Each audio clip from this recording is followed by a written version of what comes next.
नमस्कार दोस्तों, कैसे हैं आप सभी के मैं आपके प्यारे चैनल द सक्सेस पॉइंट @ पर एक बार फिर से महत्वपूर्ण प्रश्नों की सीरीज में आपका स्वागत करता हूं। बहुत ही अच्छा सेगमेंट होगा, बहुत ही लाजवाब प्रश्नों की सीरीज है, बिल्कुल भी मिस नहीं करना है। वीडियो को शुरुआत से अंत तक देखना है। अगर आप सफल होना चाहते हैं, अगर आप UPSC, UPPSC, TGT, PGT, bank, railway या अदर किसी भी वनडे या कॉम्पिटिटिव एग्जाम को क्रैक करना चाहते हैं तो ये वीडियो आपके लिए। फटाफट से ज्वाइन हो जाइए, चैनल को सब्सक्राइब कर दीजिए, बेल आइकन ऑन कर दीजिए ताकि वीडियो की अपडेट आपको लगातार मिलती रहे। वीडियो को ज़रा शेयर करें, लाइक करें, वीडियो को कैसी लगती है कमेंट में जरूर बताएं। इससे पहले कि अगर वीडियो को आप देखना चाहते हैं, किसी सब्जेक्ट से रिलेटेड एमसीक्यू क्वेश्चन को देखना चाहते हैं तो आप प्लेलिस्ट में जाकर के देख सकते हैं। प्यारे दोस्तों, चलिए शुरू करते हैं आज के महत्वपूर्ण सेशन को, तो जो कि इंडियन इकोनॉमी से संबंधित है और इंडियन इकोनॉमी से रिलेटेड काफी प्रश्न आपके एग्जाम में पूछे जाते हैं। तो आज का महत्वपूर्ण प्रश्न क्या है? आज का महत्वपूर्ण प्रश्न पूछ रहा है कि निम्नलिखित में से कौन विश्व का सबसे बड़ा विदेशी मुद्रा बाजार है? बात समझ में आ गई दोस्तों? प्रश्न क्या कह रहा है कि कौन है जो विश्व का सबसे बड़ा विदेशी मुद्रा बाजार है? आपका विकल्प क्या है? New York, London, Tokyo, Moscow. बहुत ही अच्छा प्रश्न है दोस्तों, फटाफट से उत्तर लगाने का प्रयास कीजिए। निम्नलिखित में से कौन विश्व का सबसे बड़ा विदेशी मुद्रा बाजार है? New York, London, Tokyo, Moscow. तो इसका सही जवाब और सही उत्तर होगा टोक्यो। वो देश है जो विश्व का सबसे बड़ा विदेशी, माफ कीजिएगा, लंदन वो देश है जो विश्व का सबसे बड़ा विदेशी मुद्रा बाजार है। बात समझ में आ गई दोस्तों? लंदन विश्व का सबसे बड़ा विदेशी मुद्रा बाजार है। तो आपका उत्तर क्या हो जाएगा? बी विकल्प इस प्रश्न का सही उत्तर है। तो B is the right answer for this question. और ये क्या हो जाएगा दोस्तों? इंपॉर्टेंट हो जाएगा। बात समझ में आ रही है? निम्नलिखित में से लंदन वो देश है जो विश्व का सबसे बड़ा मुद्रा बाजार है। अगला महत्वपूर्ण प्रश्न क्या पूछ रहा है कि निम्नलिखित में से कौन अमीरों की तुलना में गरीबों पर संसाधनों के सापेक्ष अधिक बोझ डालता है? प्रश्न क्या है? निम्नलिखित में से कौन है जो अमीरों की तुलना में गरीबों पर संसाधनों के सापेक्ष अधिक बोझ डालता है? आपका विकल्प है प्रगतिशील कर, दूसरा है प्रतिगामी कर, तीसरा है एकमुश्त कर और चौथा है अनुपातिक कर। ध्यान से देखिए प्यारे दोस्तों, विकल्पों के आधार पर उत्तर लगाने का प्रयास कीजिए कि आज के सेशन में आप कितने सही प्रश्नों के उत्तर दे पाते हैं। पढ़ने का तरीका क्या है वो भी मैं आपको बता दूं कि आप प्रश्न को देखिए, वीडियो को पॉज करिए, देखिए कि आप उस प्रश्न का सही उत्तर दे पाते हैं कि नहीं, कमेंट में भेजिए। देखते हैं आज कितने प्रश्न का उत्तर सही लोग दे पाते हैं। तो निम्नलिखित में से कौन है जो अमीरों की तुलना में गरीबों पर संसाधनों के सापेक्ष अधिक बोझ डालता है? प्रगतिशील कर, प्रतिगामी कर, एकमुश्त कर या फिर अनुपातिक कर? तो इसका सही उत्तर इस प्रश्न का प्रतिगामी कर। प्रतिगामी कर एक ऐसा कर होता है जो अमीरों की तुलना में गरीबों पर संसाधनों के सापेक्ष अधिक बोझ डालता है। तो आपको उत्तर क्या हो जाएगा? प्रतिगामी कर। क्या उत्तर हो जाएगा प्यारे दोस्तों? प्रतिगामी कर इस प्रश्न का सही उत्तर हो जाएगा। तो B is the right answer for this question. और ये क्या हो जाएगा? इंपॉर्टेंट हो जाएगा। चलते हैं अगले प्रश्न की तरफ। अगला महत्वपूर्ण प्रश्न क्या पूछ रहा है कि निम्नलिखित में से किस योजना दस्तावेज का उपशीर्षक समावेशी विकास है? प्रश्न क्या है? निम्नलिखित में से किस योजना दस्तावेज का उपशीर्षक जो है वो समावेशी विकास है? आपका विकल्प है 10वीं पंचवर्षीय योजना, दूसरा विकल्प है 11वीं पंचवर्षीय योजना, तीसरा विकल्प है राष्ट्रीय सौर मिशन और चौथा है भारत निर्माण। चारों विकल्प आपके सामने हैं। प्रश्न को बारीकी को समझने का प्रयास कीजिए, पकड़ने का प्रयास कीजिए। The struggle is the key of success. प्यारे दोस्तों, संघर्ष ही सफलता की असली कुंजी है। अगर आप सफल होना चाहते हैं तो मेहनत आपको करनी होगी, एक कदम और बढ़ना होगा, सफलता जरूर मिलेगी दोस्तों। हमारा प्रयास होता है कि हम हर दिन कुछ बेहतर करने का प्रयास करें, कुछ ऐसे प्रश्नों को लाएं जिससे कि आपको सफलता जल्द से जल्द मिल सके, जो कि आपके एग्जाम बेस्ड होने चाहिए, सिलेबस के अकॉर्डिंग होना चाहिए, साथ ही साथ एग्जाम ओरिएंटेड होना चाहिए। तो फटाफट से जुड़िए और लोगों को भी जोड़ने का प्रयास कीजिए। तो निम्नलिखित में से किस योजना दस्तावेज का जो उपशीर्षक है वो समावेशी विकास है? तो प्रश्न का सही उत्तर क्या होगा? तो प्रश्न का सही उत्तर प्यारे दोस्तों 11वीं पंचवर्षीय योजना। इस प्रश्न का सही उत्तर क्या है? 11वीं पंचवर्षीय योजना। तो बी विकल्प इस प्रश्न का सही उत्तर है। तो B is the right answer for this question. और ये क्या होगा? इंपॉर्टेंट हो जाएगा। याद रखिएगा, 11वीं पंचवर्षीय योजना वो योजना है जो दस्तावेज का जो उपशीर्षक है वो समावेशी विकास है। अगला प्रश्न क्या पूछ रहा है कि भारत में मुद्रा प्रबंधन के संदर्भ में किसका सिक्का निर्माण की जिम्मेदारी निम्नलिखित में से किसकी है? प्रश्न क्या कह रहा है?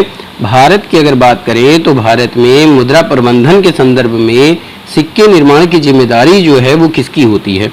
भारत सरकार की होती है, भारतीय रिजर्व बैंक की होती है, करेंसी चेस्ट की होती है या फिर वाणिज्यिक बैंक की होती है? बहुत ही अच्छा प्रश्न है दोस्तों, शानदार प्रश्न है। 99% एस्पिरेंट क्या करते हैं, अक्सर गलत कर देते हैं। पहले दोस्तों याद रखिएगा, एग्जाम का पैटर्न बहुत ही ईजी होता है, बस समझने की देरी होती है। अगर आप ज़्यादा से ज़्यादा प्रश्नों को लगाएंगे, प्रैक्टिस सेट लगाएंगे, तो आप कम समय में ज़्यादा प्रश्नों को लगा पाएंगे।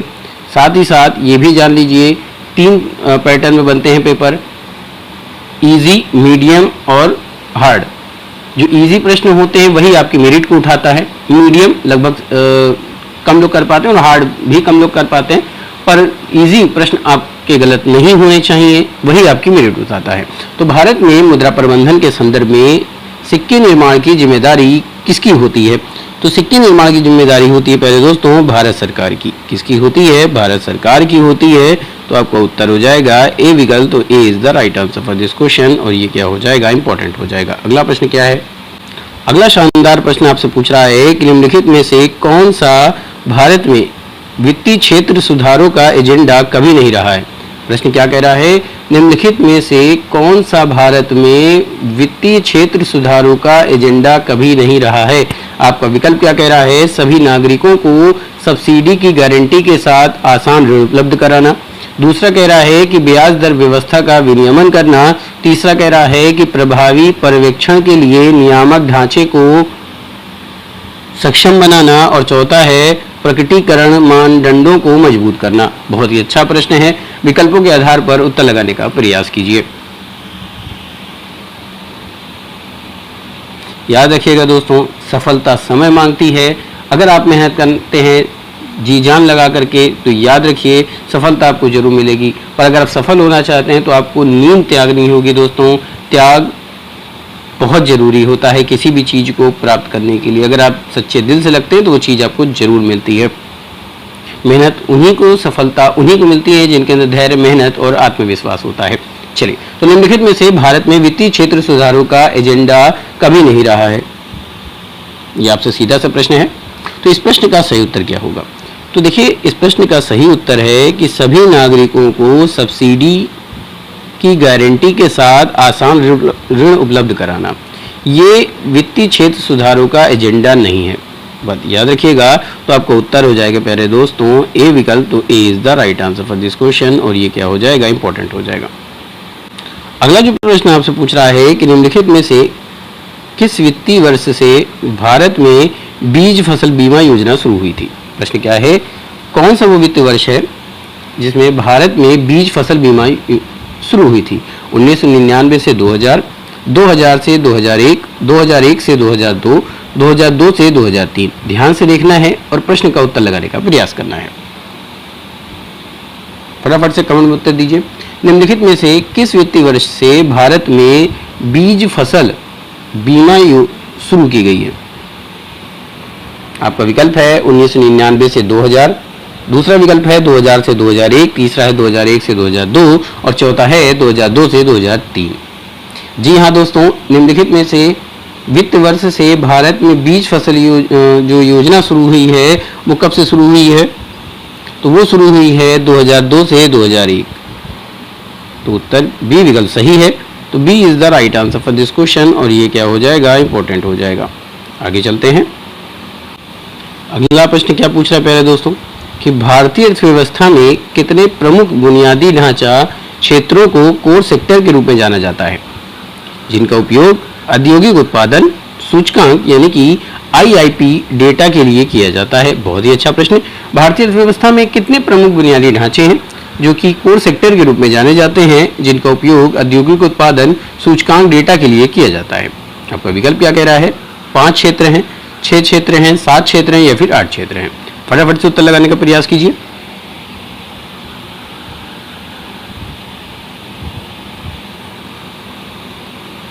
तो दोस्तों, इस प्रश्न का सही उत्तर होगा कि भारतीय अर्थव्यवस्था में कितने प्रमुख बुनियादी ढांचे क्षेत्रों को कोर सेक्टर के रूप में जाना जाता है। ऐसे भी प्रश्न आ सकता है, जिसका सही उत्तर है 8। 8 प्रमुख क्षेत्र हैं जिनको कोर सेक्टर के रूप में जाना जाता है। तो D is the right answer for this question, और ये क्या हो जाएगा दोस्तों, इंपॉर्टेंट हो जाएगा। अगला प्रश्न क्या कह रहा है?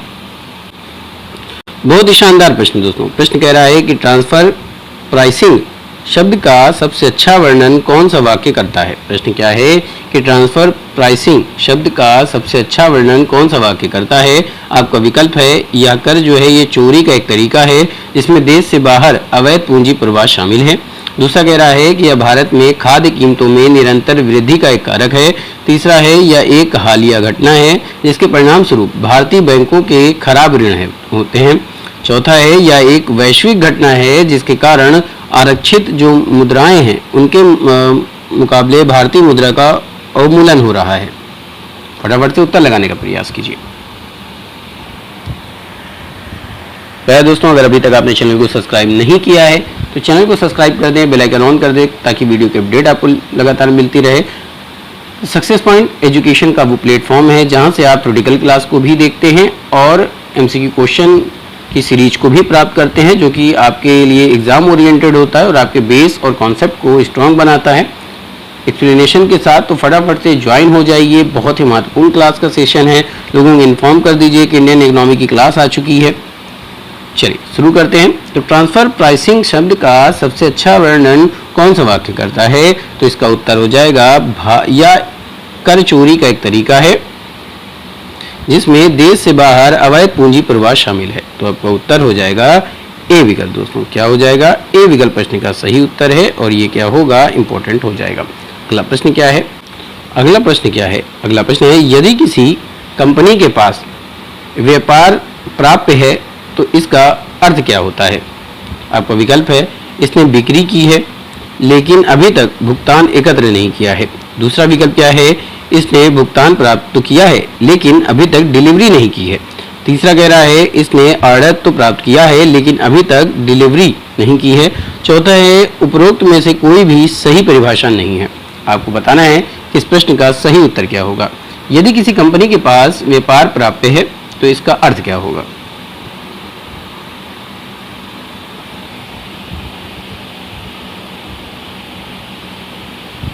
याद रखिएगा दोस्तों, यदि किसी कंपनी के पास व्यापार प्राप्य है तो इसका सीधा सा अर्थ होता है इसने बिक्री की तो है लेकिन अभी तक भुगतान एकत्र नहीं किया है। इसका उत्तर क्या होगा कि इसने अभी तक भुगतान एकत्र नहीं किया है। तो आपका उत्तर हो जाएगा ए विकल्प। प्यारे दोस्तों, तो A is the right answer for this question और ये क्या होगा, इंपॉर्टेंट हो जाएगा।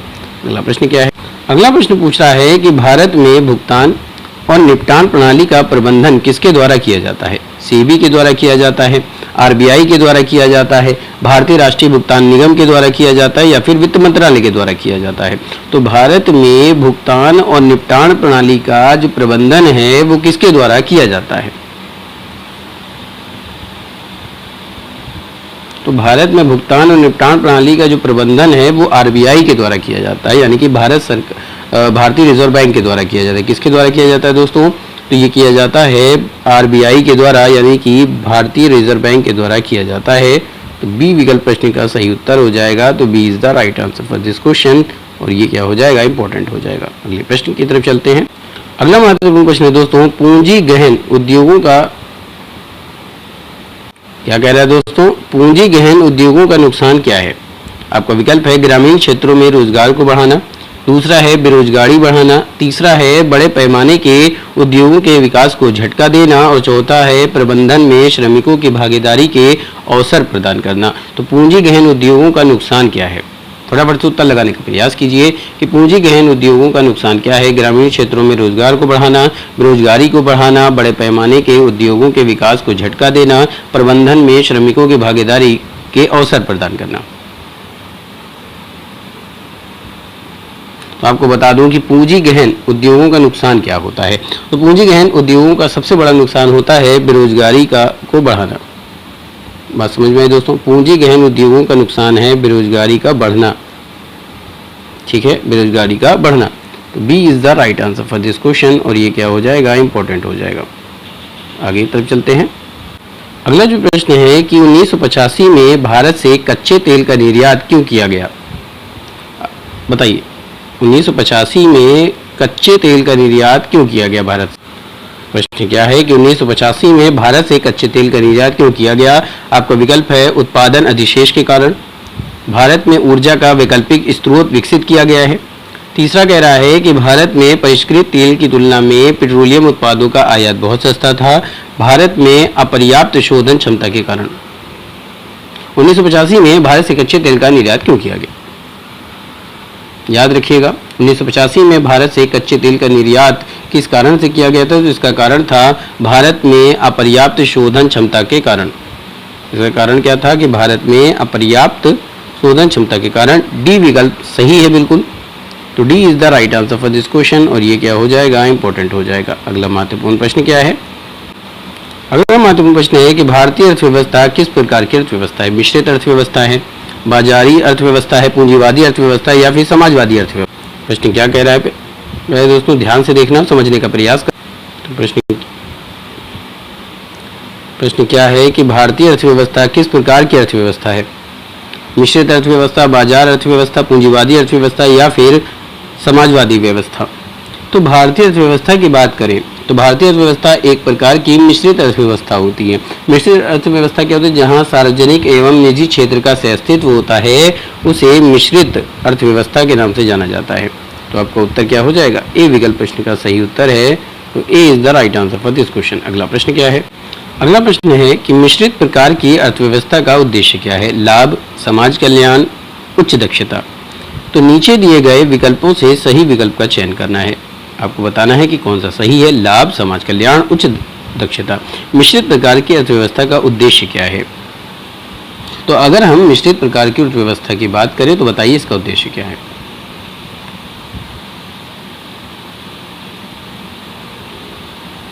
फटाफट से उत्तर लगाने का प्रयास कीजिए। सीधा सा प्रश्न है दोस्तों कि मिश्रित प्रकार की अर्थव्यवस्था का उद्देश्य क्या है? जी हाँ, लाभ मिश्रित अर्थव्यवस्था का उद्देश्य है, समाज कल्याण भी उद्देश्य है और उच्च दक्षता भी। यानी पहला, दूसरा और तीसरा ये तीनों है। आइए देखते हैं कि ये कौन से विकल्प में है। पहला, दूसरा, तीसरा तीनों सही है तो डी विकल्प में है। तो डी विकल्प प्रश्न का सही उत्तर हो जाएगा। D is the right answer for this question और ये क्या होगा प्यारे दोस्तों? इंपॉर्टेंट हो जाएगा। अगला प्रश्न है। अगला प्रश्न कह रहा है कि पिंक कॉलर कर्मचारी किस क्षेत्र से संबंधित होते हैं? प्राथमिक क्षेत्र से, क्यूनरी क्षेत्र से, तृतीय क्षेत्र से या फिर द्वितीय क्षेत्र से? पिंक कॉलर कर्मचारी किस क्षेत्र से संबंधित होते हैं?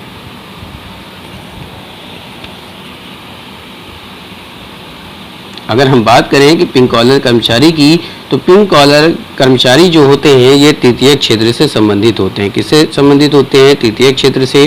तो आपका उत्तर हो जाएगा सी विकल्प। तो C is the right answer for this question और ये क्या हो जाएगा? इंपॉर्टेंट हो जाएगा। याद रखिएगा, तृतीय क्षेत्र कौन सा क्षेत्र होता है? ये सेवा का क्षेत्र होता है। कौन सा क्षेत्र होता है प्यारे दोस्तों? तो ये सेवा का क्षेत्र होता है। याद रखिएगा। आगे चलते हैं।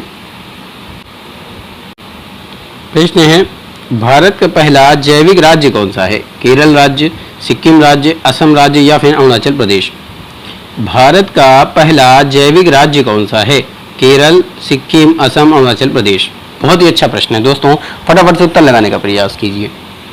जब तक सफल न हो नींद चैन को त्यागो तुम, संघर्ष का मैदान छोड़कर यूं न भागो तुम, यूं ही करने वाले की हाहाकार नहीं होती, कोशिश करने वाले की कभी हार नहीं होती। तो भारत का पहला जैविक राज्य कौन सा है? केरल, सिक्किम, असम, अरुणाचल प्रदेश?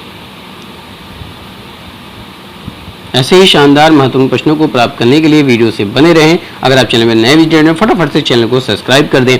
ये जितने भी महत्वपूर्ण प्रश्न हैं आपके UPSC, UPPSC, TGT, PGT, bank, railway, NDA, CDS या अदर कोई भी वनडे कॉम्पिटिटिव एग्जाम जिसको आप क्रैक करना चाहते हैं तो इन सभी के लिए इंपॉर्टेंट है।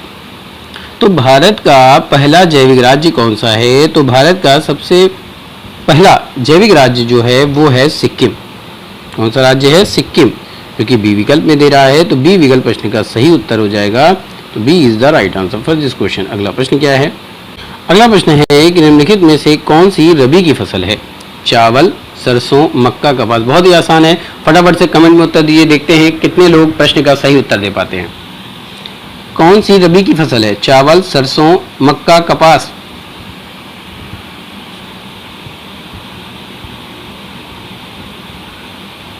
जी हाँ दोस्तों, बिल्कुल सही। निम्नलिखित में से रबी की फसल जो है वो है सरसों। सरसों जो होती है ये रबी की फसल होती है। सरसों किसकी फसल होती है? तो सरसों रबी की फसल होती है। तो आपका उत्तर हो जाएगा बी विकल्प। तो B is the right answer for this question और ये क्या हो जाएगा? इंपॉर्टेंट हो जाएगा। चावल, मक्का, कपास कमेंट में बताइएगा कि चावल, मक्का और कपास जो है ये कौन सी फसल होती है। अगला प्रश्न है कि विश्व में सबसे बड़ा चावल आयातक देश कौन सा है। चीन, यूएसए, ईरान, सऊदी अरब। फटाफट से उत्तर लगाइए। विश्व में सबसे बड़ा चावल आयातक देश कौन सा है। चीन, यूएसए, ईरान, सऊदी अरब। जी हाँ दोस्तों, बिल्कुल सही उत्तर दिया आपने। विश्व में सबसे बड़ा चावल आयातक देश कौन सा है, तो ये है चीन। तो ए विकल्प प्रश्न का सही उत्तर हो जाएगा। तो A is the right answer for this question. और ये क्या हो जाएगा, इंपॉर्टेंट हो जाएगा। तो जितने लोगों ने भी ए विकल्प को चुना है बिल्कुल सही आंसर है। आगे चलते हैं।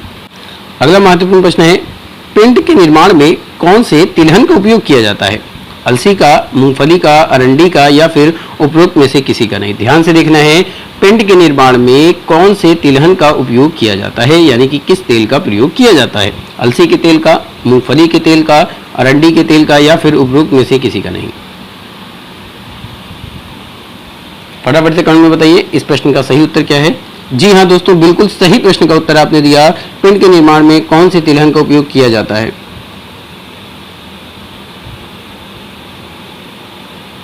तो इसका सही उत्तर होगा अलसी।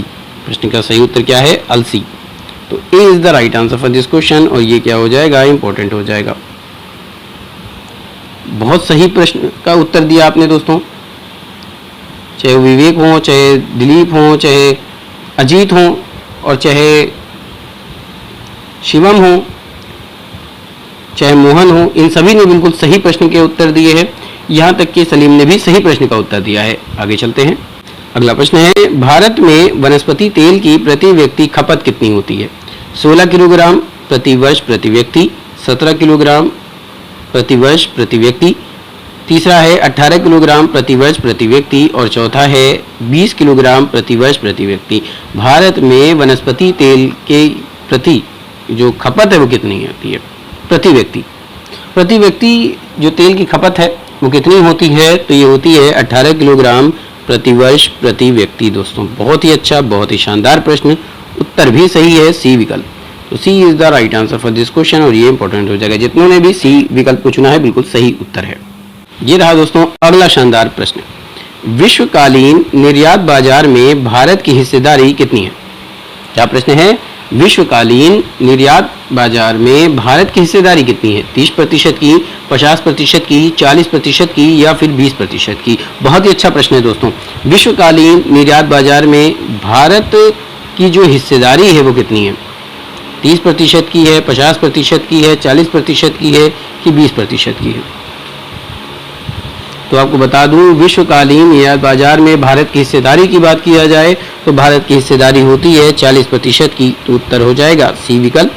तो C is the right answer for this question. और ये क्या हो जाएगा दोस्तों, इंपॉर्टेंट हो जाएगा। अगला प्रश्न क्या है। अगला प्रश्न है कि किसी कंपनी को ट्रांस फैट फ्री लोगो प्रदर्शित करने के लिए प्रति 100 ग्राम ट्रांस फैट की कितनी मात्रा की अनुमति है। 1 ग्राम, 0.2 ग्राम, 0.7 ग्राम या फिर 0 ग्राम। किसी कंपनी को ट्रांस फैट फ्री लोगो प्रदर्शित करने के लिए प्रति 100 ग्राम ट्रांस फैट की कितनी मात्रा की अनुमति होती है। तो इसका सही उत्तर है दोस्तों 1 ग्राम। 1 ग्राम की अनुमति होती है। तो उत्तर हो जाएगा ए विकल्प। तो A is the right answer for this question. और ये क्या हो जाएगा दोस्तों, इंपॉर्टेंट हो जाएगा। अगला प्रश्न क्या है। अगला प्रश्न पे है दोस्तों, किसी अधिकतम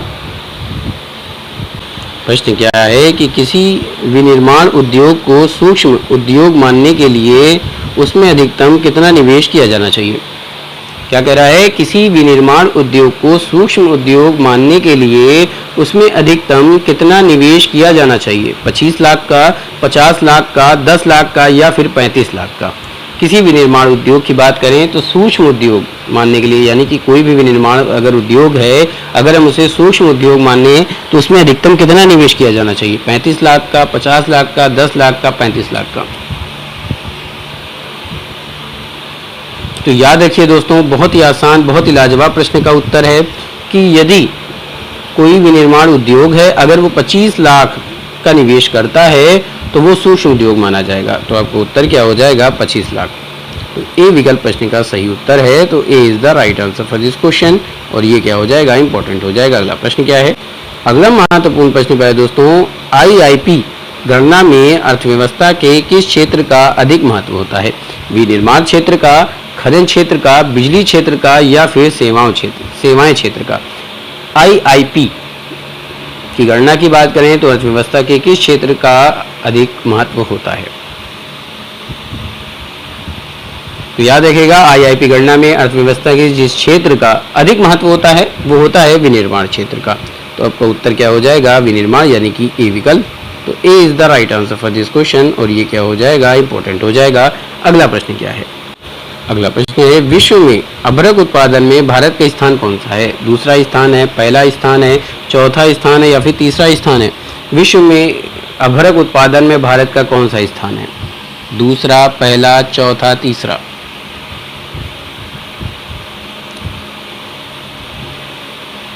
फटाफट से उत्तर लगाने का प्रयास कीजिए दोस्तों।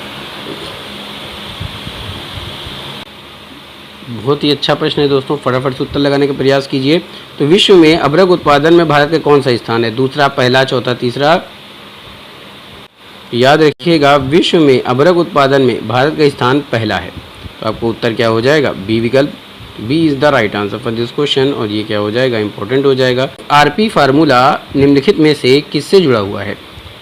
चीनी की कीमत से, गन्ने की कीमत से, चीनी प्रसंस्करण की लागत से या फिर उपरोक्त में से किसी से नहीं? प्रश्न क्या है?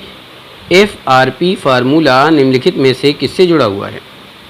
ध्यान से देखिए, उत्तर लगाने का प्रयास कीजिए। जी हाँ दोस्तों, एफआरपी फार्मूला ये किससे जुड़ा हुआ है? तो एफआरपी फार्मूला जुड़ा हुआ है गन्ने की कीमत से। किससे जुड़ा हुआ है? गन्ने की कीमत से जुड़ा है। तो आपका उत्तर हो जाएगा बी विकल्प। तो B is the right answer for this question और ये क्या हो जाएगा, इंपॉर्टेंट हो जाएगा। अगला प्रश्न क्या है? अगला प्रश्न पूछा जा रहा है कि भारतीय गन्ना अनुसंधान संस्थान जो है ये किस शहर में स्थित है? लखनऊ में स्थित है, पुणे में स्थित है, मुंबई में स्थित है या फिर कानपुर में स्थित है? तो भारतीय गन्ना अनुसंधान संस्थान किस शहर में स्थित है? लखनऊ, पुणे, मुंबई, कानपुर? तो आपको बताना चाहूँगा कि भारतीय गन्ना अनुसंधान संस्थान जो है ये उत्तर प्रदेश में स्थित है। और उत्तर प्रदेश के किस शहर में स्थित है? तो भारतीय गन्ना अनुसंधान संस्थान उत्तर प्रदेश के जिस शहर में स्थित है उस शहर का नाम है प्यारे दोस्तों, उस शहर का नाम क्या है? भारतीय गन्ना अनुसंधान संस्थान, तो वो है लखनऊ। तो आपका उत्तर क्या हो जाएगा? ए विकल्प। तो A is the right answer for this question और ये क्या हो जाएगा, इंपॉर्टेंट हो जाएगा। लखनऊ प्यारे दोस्तों उत्तर प्रदेश की राजधानी भी है। आगे चलते हैं। अगला प्रश्न पूछा जा रहा है, भारतीय, माफ़ कीजिएगा दोस्तों, स्क्रीन में कुछ प्रॉब्लम आ रही है पर वो जल्दी ठीक कर ली जाएगी। चलिए शुरू करते हैं। तो प्रश्न है कि भारतीय प्रेस परिषद अधिनियम की स्थापना कब की गई थी? प्रश्न क्या है? भारतीय प्रेस परिषद की स्थापना कब की गई थी? आपका विकल्प है 1966 में, 1987 में, 1971 में या फिर 1990 में। तो भारतीय प्रेस परिषद की जो स्थापना है वो कब हुई थी?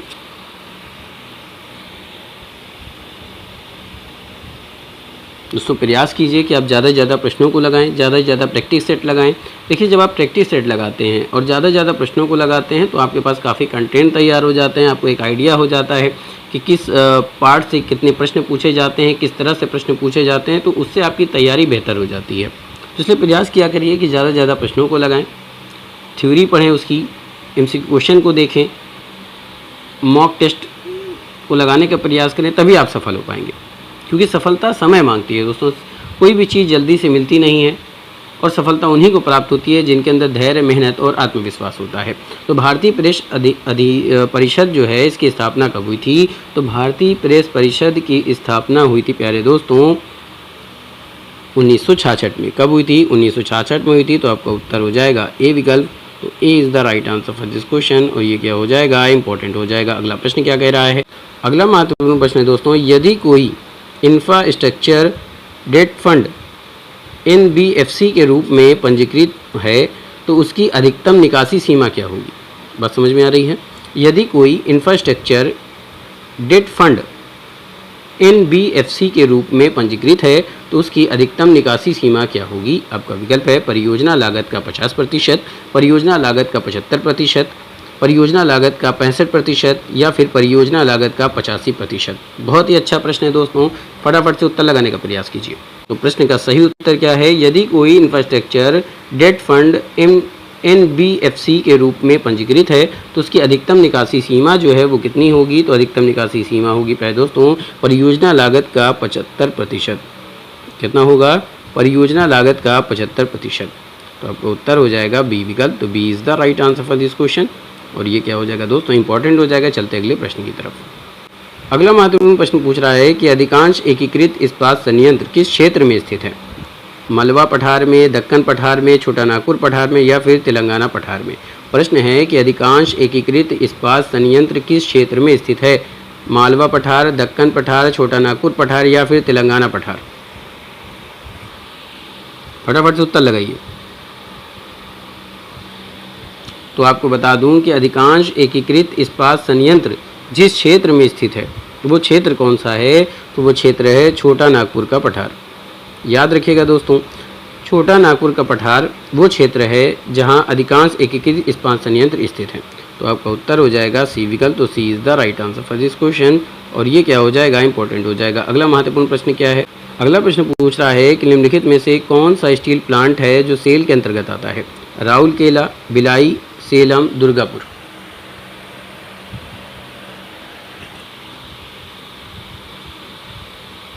फटाफट से उत्तर लगाने का प्रयास कीजिए। प्रश्न है निम्नलिखित में से कौन सा स्टील प्लांट है जो सेल के अंतर्गत आता है? राउरकेला आता है, भिलाई आता है, दुर्गापुर आता है, सेलम नहीं आता है दोस्तों। तो पहला सही है, दूसरा सही है और चौथा सही है। आइए देखते हैं कौन से विकल्प में है। तो प्रश्न का सही उत्तर क्या है? ए विकल्प प्रश्न का सही उत्तर हो जाएगा। तो A is the right answer for this question. और ये क्या हो जाएगा मेरे दोस्तों? इंपॉर्टेंट हो जाएगा। अगला प्रश्न क्या है? अगला प्रश्न पूछ रहा है कि विश्व में राजस्व की दृष्टि से भारतीय संगीत उद्योग का स्थान कौन सा है? 10वां स्थान है, 15वां स्थान है, 17वां स्थान है या फिर 9वां स्थान है? बहुत ही अच्छा प्रश्न है कि अगर हम बात करें विश्व में राजस्व की दृष्टि से भारतीय संगीत उद्योग का स्थान कौन सा है? 10वां स्थान है, 15वां स्थान है, 17वां स्थान है कि 9वां स्थान है?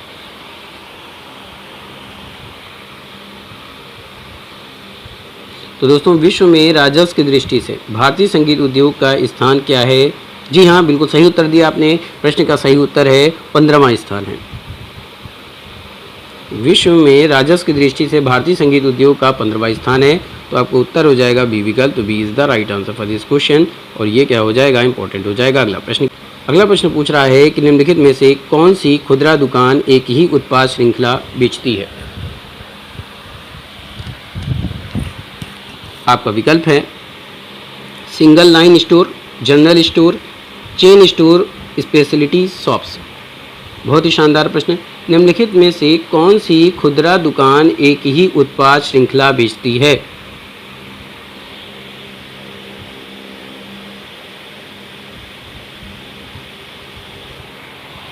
फटाफट से उत्तर लगाने का प्रयास कीजिए। वीडियो को शुरुआत से अंत तक देखें ताकि कोई भी प्रश्न आपकी आंखों से छूटने न पाए। आपका विकल्प है single line store, general store, chain store, speciality shops. तो इस प्रश्न का जो उत्तर होगा दोस्तों वो क्या होगा? तो जो खुदरा दुकान एक ही उत्पाद श्रृंखला बेचती है वो कौन सी है? तो वो है सिंगल लाइन स्टोर। क्या हो जाएगा? Single line store. तो आपका उत्तर हो जाएगा ए विकल्प प्यारे दोस्तों। तो A is the right answer for this question. और ये इंपॉर्टेंट होगा। अगला प्रश्न क्या है? अगला महत्वपूर्ण प्रश्न है कि भारत के शोध प्रकाशन में किस विषय का योगदान अधिकतम रहा है? याद रखिएगा, भारत के शोध प्रकाशन में किस विषय का योगदान अधिकतम रहा है? आपका विकल्प है भौतिकी क्षेत्र का, इंजीनियरिंग विषय का, रसायन विज्ञान का या फिर किसी का नहीं। भारत के शोध प्रकाशन में किस विषय का योगदान अधिकतम रहा है? दोस्तों शोध की बात करें तो उसमें तीनों शामिल होते हैं, भौतिकी भी, इंजीनियरिंग भी, रसायन विज्ञान भी। तो आपको बताना है कि कौन सा जो है वो योगदान है विषय का, वो विषय कौन सा है जिसका योगदान सबसे अधिक है। तो भारत के शोध प्रकाशन की बात करें तो जिस विषय का योगदान अधिकतम रहा है तो वो है इंजीनियरिंग क्षेत्र का। किसका? इंजीनियरिंग क्षेत्र का। तो आपका उत्तर हो जाएगा बी विकल्प। तो B is the right answer for this question. और ये क्या हो जाएगा? इंपॉर्टेंट हो जाएगा। अगला प्रश्न क्या है? अगला प्रश्न पूछ रहा है दोस्तों, नोटिस मनी के लिए अधिकतम समय क्या होती है? 14 दिन, 1 दिन, एक माह या उपरोक्त में से कोई नहीं। नोटिस मनी के लिए अधिकतम समय क्या होता है? 14 दिन का, 1 दिन का, 1 महीने का, या उपरोक्त में से कोई नहीं। दोस्तों, अगर आप चैनल पे आप नए विजिटर हैं और अगर अभी तक आपने चैनल को सब्सक्राइब नहीं किया है तो आपसे गुजारिश है कि चैनल को सब्सक्राइब कर दें ताकि वीडियो की अपडेट आपको लगातार मिलती रहे, और बेल आइकन ऑन करना बिल्कुल भी ना भूलें। दोस्तों, वीडियो को ज़रा शेयर करें, लाइक करें, वीडियो को कैसी लगती है कमेंट में ज़रूर बताएं।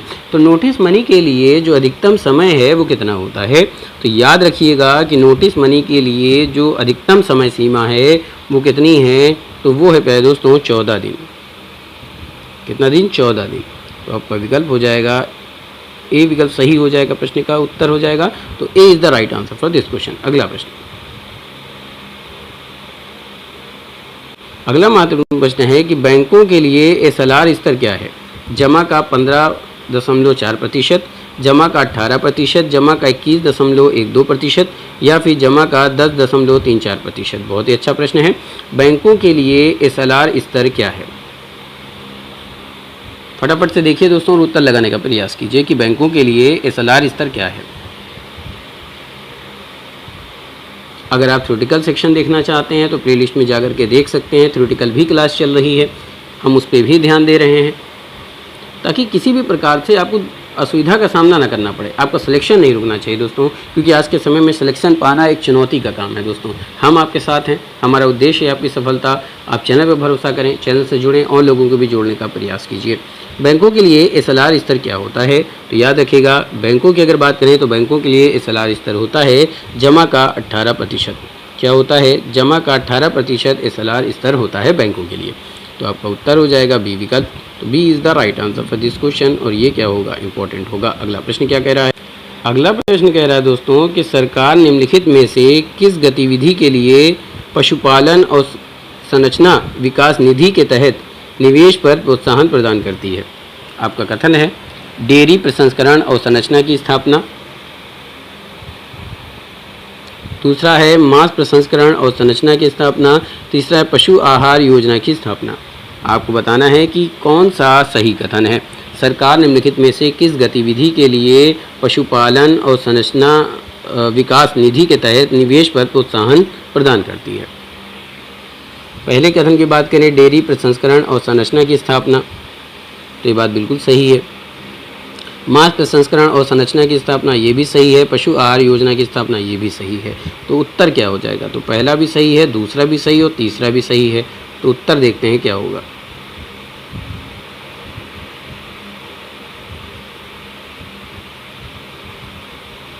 जी हाँ दोस्तों, विकल्प में दिया गया है पहला, दूसरा, तीसरा, ये डी विकल्प में है। तो डी विकल्प प्रश्न का सही उत्तर हो जाएगा। तो D is the right answer for this question. और ये क्या होगा प्यारे दोस्तों? इंपॉर्टेंट हो जाएगा। अगला प्रश्न क्या है? अगला प्रश्न है दोस्तों कि भारत में कौन सा उद्योग है जो सबसे बड़ा कोयला उपभोक्ता है? इस्पात उत्पादन, बिजली उत्पादन, सीमेंट उत्पादन, या फिर स्पंज आयरन उद्योग। भारत में कौन सा उद्योग है जो सबसे बड़ा कोयला उपभोक्ता क्षेत्र है? आपका विकल्प कह रहा है इस्पात उत्पादन, बिजली उत्पादन, सीमेंट उद्योग, स्पंज आयरन उद्योग।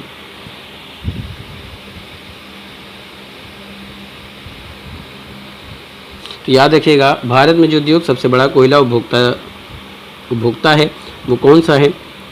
तो वो है बिजली उत्पादन। बिजली उत्पादन एक ऐसा क्षेत्र है जिसमें कोयले का जो खपत है वो ज़्यादा होती है, कोयले का उपभोक्ता भी है, कोयला जो है ज़्यादा उसमें इस्तेमाल किया जाता है। तो आपका उत्तर हो जाएगा बी विकल्प। B is the right answer for this question. और ये इंपॉर्टेंट हो जाएगा। बिजली उत्पादन किस तरह की बिजली उत्पादन दोस्तों? तो जिसमें कोयले का उत्पादन किया जाता है वो कौन सी होती है? फटाफट से उत्तर देने का प्रयास कीजिएगा।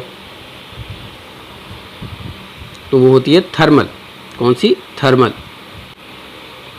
थर्मल इलेक्ट्रिक पावर प्लांट जो होता है वहाँ कोयले की खपत ज़्यादा होती है, यानी कि वो क्षेत्र जो होता है वो कोयले का उपभोक्ता ज़्यादा होता है। अगला प्रश्न है, भारत में बिजली उत्पादन के लिए किस प्रकार के कोयले का अधिकतर उपयोग किया जाता है? एंथ्रेसाइट का, बिटुमिनस का, लिग्नाइट का, या फिर पिट कोयले का?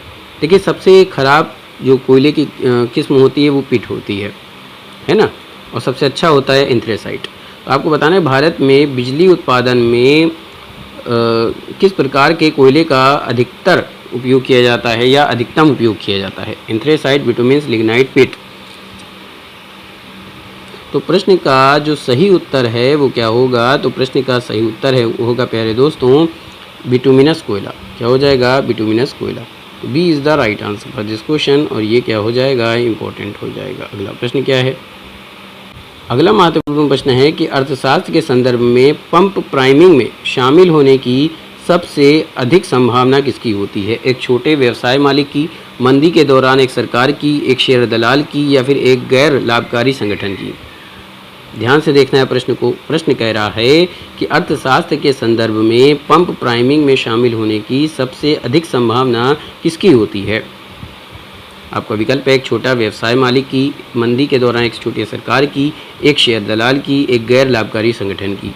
तो इस प्रश्न का सही उत्तर क्या होगा? जी हाँ दोस्तों, आपने बिल्कुल सही प्रश्न का उत्तर दिया है कि अर्थशास्त्र के संदर्भ में पंप प्राइमिंग में शामिल होने की जो सबसे अधिक संभावना होती है वो किसकी होती है? तो वो मंदी के दौरान एक सरकार की होती है, यानी कि जब मंदी हो उस समय सरकार की जिम्मेदारी है। तो आपका उत्तर हो जाएगा बी विकल्प। तो B is the right answer for this question, और ये क्या हो जाएगा? इंपॉर्टेंट हो जाएगा। अगले प्रश्न की तरफ चलते हैं। अगला महत्वपूर्ण प्रश्न कह रहा है कि यदि निर्यात आयात के बराबर हो जाए तो निम्नलिखित में से कौन सा संबंध सत्य होगा? समझ में आ रही बात? यदि आयात और निर्यात क्या हो जाएं?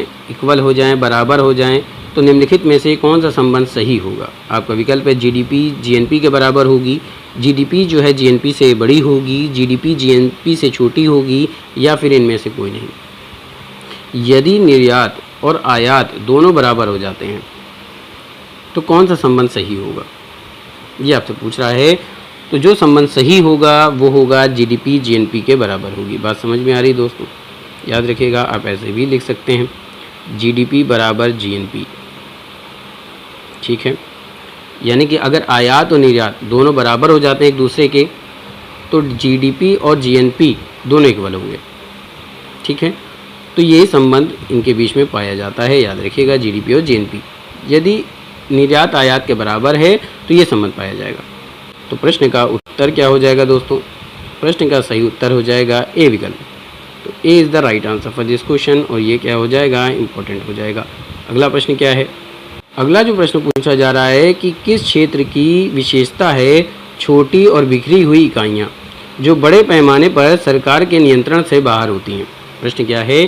कौन सा वो क्षेत्र है जिसकी विशेषता है कि छोटी और बिखरी हुई इकाइयाँ जो बड़े पैमाने पर सरकार के नियंत्रण से बाहर होती है? विकल्प है असंगठित क्षेत्र, संगठित क्षेत्र, प्रच्छन्न क्षेत्र, या फिर मौसमी। तो याद रखिएगा, जो क्षेत्र की विशेषता है छोटी बिखरी हुई इकाइयाँ जो बड़े पैमाने पर सरकार के नियंत्रण से बाहर होती हैं, तो वो कौन सा होगा? वो होगा प्यारे दोस्तों असंगठित क्षेत्र। कौन सा क्षेत्र? असंगठित क्षेत्र।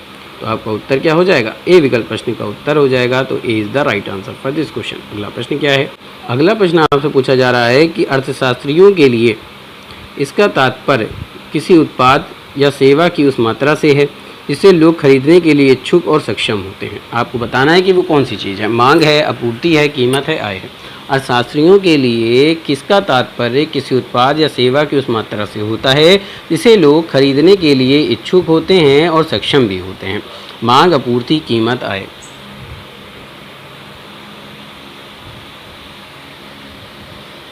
तो याद रखिएगा, अर्थशास्त्रियों के लिए जिसका तात्पर्य किसी उत्पाद या सेवा की उस मात्रा से है जिसे लोग खरीदने के लिए इच्छुक और सक्षम हों, तो इसका सही उत्तर हो जाएगा मांग। तो ए विकल्प प्रश्न का उत्तर है। तो A is the right answer for this question, और ये क्या हो जाएगा? इंपॉर्टेंट हो जाएगा। अगला प्रश्न क्या कह रहा है? अगला महत्वपूर्ण प्रश्न आपसे पूछने का प्रयास कर रहा है कि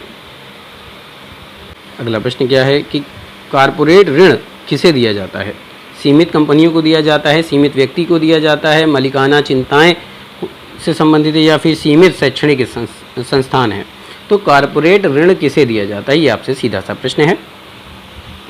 सीमित कंपनियां, सीमित व्यक्ति, मालिकाना चिंताएं, सीमित शैक्षणिक संस्थान। तो कॉरपोरेट ऋण जिसे दिया जाता है तो ये दिया जाता है सीमित कंपनियों को। किसको दिया जाता है? सीमित कंपनियों को दिया जाता है। तो आपका उत्तर हो जाएगा ए विकल्प। तो A is the right answer for this question, और ये क्या हो जाएगा? इंपॉर्टेंट हो जाएगा। अगला प्रश्न क्या है? अगला प्रश्न पूछ रहा है दोस्तों कि भारत में विकसित होने वाला पहला आधुनिक उद्योग कौन सा था? लौह और इस्पात उद्योग, सीमेंट उद्योग, कुटीर उद्योग, इंजीनियरिंग उद्योग। भारत में विकसित होने वाला पहला आधुनिक उद्योग कौन सा था? लौह एवं इस्पात उद्योग, सीमेंट उद्योग, कुटीर उद्योग, इंजीनियरिंग उद्योग। ध्यान से देखना है दोस्तों, प्रश्न की बारीकी को समझना है, उत्तर लगाने का प्रयास करना है। जब तक सफल न हो नींद चैन को त्यागो तुम, संघर्ष का मैदान छोड़कर यूं न भागो तुम, यूं ही करने वाले की हाहाकार नहीं होती, कोशिश करने वाले की कभी हार नहीं होती। तो आपको हार नहीं मानना है, मेहनत करते जाना है। भारत में विकसित होने वाला पहला आधुनिक उद्योग कौन सा था? तो आधुनिक उद्योग जो था वो था लौह एवं इस्पात उद्योग। कौन सा था? लौह एवं इस्पात उद्योग। तो ए विकल्प प्रश्न का सही उत्तर हो जाएगा। तो A is the right answer for this question, और ये इंपॉर्टेंट हो जाएगा। अगला प्रश्न क्या कह रहा है उसको भी देखते हैं और समझने का प्रयास करते हैं। बहुत ही अच्छे प्रश्नों की सीरीज है दोस्तों, हर सब्जेक्ट से रिलेटेड हम महत्वपूर्ण प्रश्नों को लाते रहते हैं, इसलिए चैनल से जुड़िए, अपने लक्ष्य को सुनिश्चित करिए, महत्वपूर्ण प्रश्नों को प्राप्त करिए। बहुत सुनहरा मौका है, फ्री ऑफ कॉस्ट है ये सारी क्लासेज। अगला प्रश्न है कि भारत में कर्मचारियों के लिए महंगाई भत्ता निर्धारित करने का आधार क्या है? राष्ट्रीय आय, उपभोक्ता मूल्य सूचकांक, जीवन स्तर, मुद्रास्फीति दर। भारत में कर्मचारियों के लिए महंगाई भत्ते का जो निर्धारण किया जाता है वो किस आधार पर किया जाता है? राष्ट्रीय आय के आधार पर, उपभोक्ता मूल्य सूचकांक के आधार पर, जीवन स्तर के आधार पर, या फिर मुद्रास्फीति दर के आधार पर?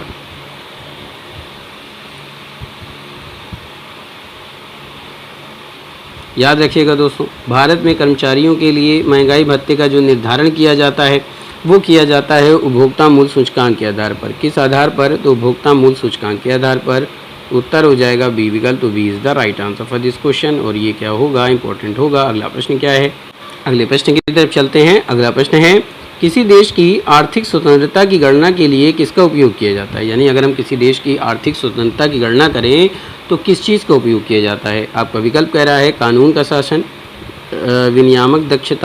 विनियामक दक्षता, बाजार खुलापन, सरकार का आकार। दूसरा है सकल घरेलू उत्पाद, विनियामक दक्षता, बाजार खुलापन, प्रत्यक्ष विदेशी निवेश। तीसरा है कानून का शासन, मुद्रास्फीति, सकल घरेलू उत्पाद, वृद्धि दर, सरकार का आकार। और चौथा कह रहा है कानून का शासन, विनियामक दक्षता, मुद्रास्फीति, प्रत्यक्ष विदेशी निवेश।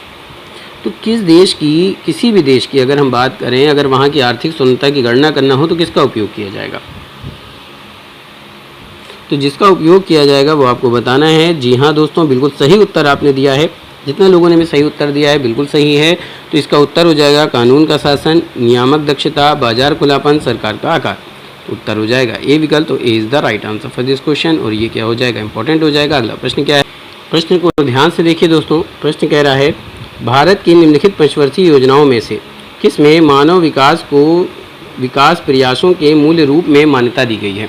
8वीं पंचवर्षीय योजना, 9वीं पंचवर्षीय योजना, 10वीं पंचवर्षीय योजना, या फिर 11वीं पंचवर्षीय योजना? प्रश्न को ध्यान से देखिए। भारत की निम्नलिखित पंचवर्षीय योजनाओं में से इसमें विकास को विकास प्रयासों, मानव विकास को विकास प्रयासों के मूल रूप में मान्यता दी गई है? विकल्प 8वीं पंचवर्षीय योजना, 9वीं पंचवर्षीय योजना, 10वीं पंचवर्षीय योजना, या फिर 11वीं पंचवर्षीय योजना? तो इस प्रश्न का सही उत्तर क्या होगा? तो प्रश्न का सही उत्तर है 9वीं पंचवर्षीय योजना। उत्तर क्या है? 9वीं पंचवर्षीय योजना। बी विकल्प प्रश्न का सही उत्तर है। तो B is the right answer for this question, और ये इंपॉर्टेंट हो जाएगा। अगला प्रश्न पूछ रहा है कि निम्नलिखित में से कौन है जो विश्व का सबसे बड़ा कच्चा तेल उत्पादक देश है? रूस, संयुक्त राज्य अमेरिका, सऊदी अरब, चीन। विश्व का सबसे बड़ा कच्चा तेल उत्पादक देश कौन सा है?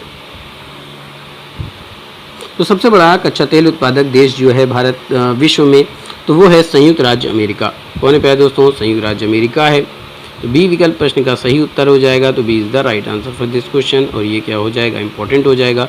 अगला प्रश्न क्या पूछ रहा है? अगला प्रश्न है कि यदि भारतीय रिजर्व बैंक प्रतिभूतियों की बिक्री करता है तो निम्नलिखित में से किसकी सबसे अधिक संभावना होगी? वाणिज्यिक बैंकों के पास नकदी संसाधन बढ़ जाते हैं, वाणिज्यिक बैंकों के पास नकदी संसाधन कम हो जाते हैं, वाणिज्यिक बैंकों के जो नकदी संसाधन है वो अपरिवर्तित रहते हैं, और उपरोक्त में से कोई नहीं। बहुत ही अच्छा प्रश्न है दोस्तों, फटाफट से उत्तर देने का प्रयास कीजिए। अगर आप UPSC, UPPSC, TGT, PGT, bank, railway, किसी भी वनडे या कॉम्पिटिटिव एग्जाम को क्रैक करना चाहते हैं तो उन सभी के लिए इंपॉर्टेंट, यहाँ तक कि बैंक के लिए भी इंपॉर्टेंट है। तो यदि भारतीय रिजर्व बैंक प्रतिभूतियों की बिक्री करता है तो सबसे अधिक संभावना किसकी होगी? तो जिसकी सबसे अधिक संभावना होगी तो वो होगी वाणिज्यिक बैंकों के पास जो उपलब्ध नकदी संसाधन हैं वो कम हो जाते हैं। क्या हो जाते हैं? कम हो जाते हैं। इसलिए उत्तर क्या हो जाएगा, बी विकल्प प्रश्न का सही उत्तर हो जाएगा। तो B is the right answer for this question. तो आज का सेशन आपको कैसा लगा कमेंट में जरूर बताएं प्यारे दोस्तों। ऐसे ही महत्वपूर्ण प्रश्नों को प्राप्त करने के लिए चैनल से बने रहें, वीडियो को शुरुआत से अंत तक देखें, प्रयास कीजिए कि आप ज़्यादा से ज़्यादा सही प्रश्नों के उत्तर दे पाएँ। फिर मुलाकात होगी इसी चैनल पर शानदार प्रश्नों के साथ। तब तक के लिए थैंक यू, जय Hind, wish you all. Hello दोस्तों, कैसे हैं आप सभी के मैं आपके प्यारे चैनल द सक्सेस पॉइंट @ पर इंडियन इकोनॉमी से रिलेटेड मोस्ट एक्सपेक्टेड और मोस्ट इंपॉर्टेंट प्रश्नों की सीरीज पर आपका स्वागत करता हूं। बहुत ही अच्छा सेगमेंट है, बहुत ही मज़ा आने वाली है, तो फटाफट से ज्वाइन कर लीजिए, चैनल को सब्सक्राइब कर दीजिए, बेल आइकन ऑन कर दीजिए ताकि वीडियो की अपडेट आपको लगातार मिलती रहे। वीडियो को ज़्यादा से ज़्यादा शेयर करें। अगर आप ऑनलाइन प्रश्नों को देखना चाहते हैं, किसी सब्जेक्ट से रिलेटेड MCQ क्वेश्चन को देखना चाहते हैं, तो आप प्लेलिस्ट में जाकर के देख सकते हैं। ज़्यादा से ज़्यादा लोगों को जोड़ने का प्रयास कीजिए, इन्फॉर्म कीजिए उनको कि इंडियन इकोनॉमी की क्लास आ चुकी है, जो कि आपको एग्ज़ाम के लिहाज से एग्ज़ाम के सिलेबस के अकॉर्डिंग आपको तैयार किया जाता है, जिससे कि आपका सिलेक्शन हो सके। हमारा उद्देश्य है आपकी सफलता। चलिए शुरू करते हैं आज के महत्वपूर्ण प्रश्नों को। तो आज का पहला प्रश्न क्या पूछ रहा है कि निम्नलिखित में से कौन सी वो क्रांति है जो उर्वरकों से संबंधित है? कौन सी वो क्रांति है जिसको उर्वरकों से संबंधित माना जाता है? रजत क्रांति को, ग्रे क्रांति को, स्वर्ण क्रांति को या फिर गुलाबी क्रांति को? विकल्प आपके सामने है, विकल्प के अकॉर्डिंग आप उत्तर लगाने का प्रयास कीजिए। तो निम्नलिखित में से कौन सी वो क्रांति है जिसको उर्वरकों से संबंधित माना जाता है? रजत क्रांति को माना जाता है, ग्रे क्रांति को माना जाता है, स्वर्ण क्रांति को माना जाता है या फिर गुलाबी क्रांति? तो निम्नलिखित में से जिस क्रांति को उर्वरकों से संबंधित माना जाता है वो क्रांति है ग्रे क्रांति। कौन सी क्रांति है दोस्तों? ग्रे क्रांति। तो आपका उत्तर हो जाएगा बी विकल्प। तो B is the right answer for this question. और ये क्या हो जाएगा? इंपॉर्टेंट हो जाएगा। अगला महत्वपूर्ण प्रश्न क्या कहता है? अगला प्रश्न पूछ रहा है कि निम्नलिखित में से कौन सी वस्तुएं कच्चे तेल की अंतर्राष्ट्रीय दरों में उतार चढ़ाव से सीधे प्रभावित होती हैं? बात समझ में आ गई प्रश्न को देख के? प्रश्न क्या पूछने का प्रयास कर रहा है कि कौन सी वो वस्तुएं हैं जो कच्चे तेल की अंतर्राष्ट्रीय दरों में उतार चढ़ाव से सीधे प्रभावित होती हैं? आपका विकल्प क्या कह रहा है? खाद्य तेल, अनाज, सोना और चांदी, उपभोक्ता, गैर टिकाऊ। ध्यान से देखना है विकल्पों को और प्रश्नों को समझकर उत्तर लगाने का प्रयास करना है। तो फटाफट से उत्तर दीजिए कि कौन सी वो वस्तुएं हैं जो कच्चे तेल की अंतर्राष्ट्रीय दरों में उतार चढ़ाव से सीधे प्रभावित होती हैं। खाद्य तेल की बात किया जाए तो ये उतार चढ़ाव से सीधे प्रभावित नहीं होती हैं, इसलिए गलत हो जाएगा। अनाज की बात करें तो सीधे प्रभावित नहीं होती हैं। सोना और चांदी की बात किया जाए तो ये भी सीधे प्रभावित नहीं होती हैं अंतर्राष्ट्रीय दरों में उतार चढ़ाव से।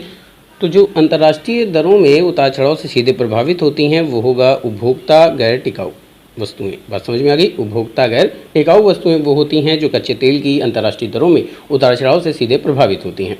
तो आपको उत्तर क्या हो जाएगा? डी विकल्प प्रश्न का सही उत्तर हो जाएगा। तो D is the right answer for this question. अगला प्रश्न क्या पूछ रहा है?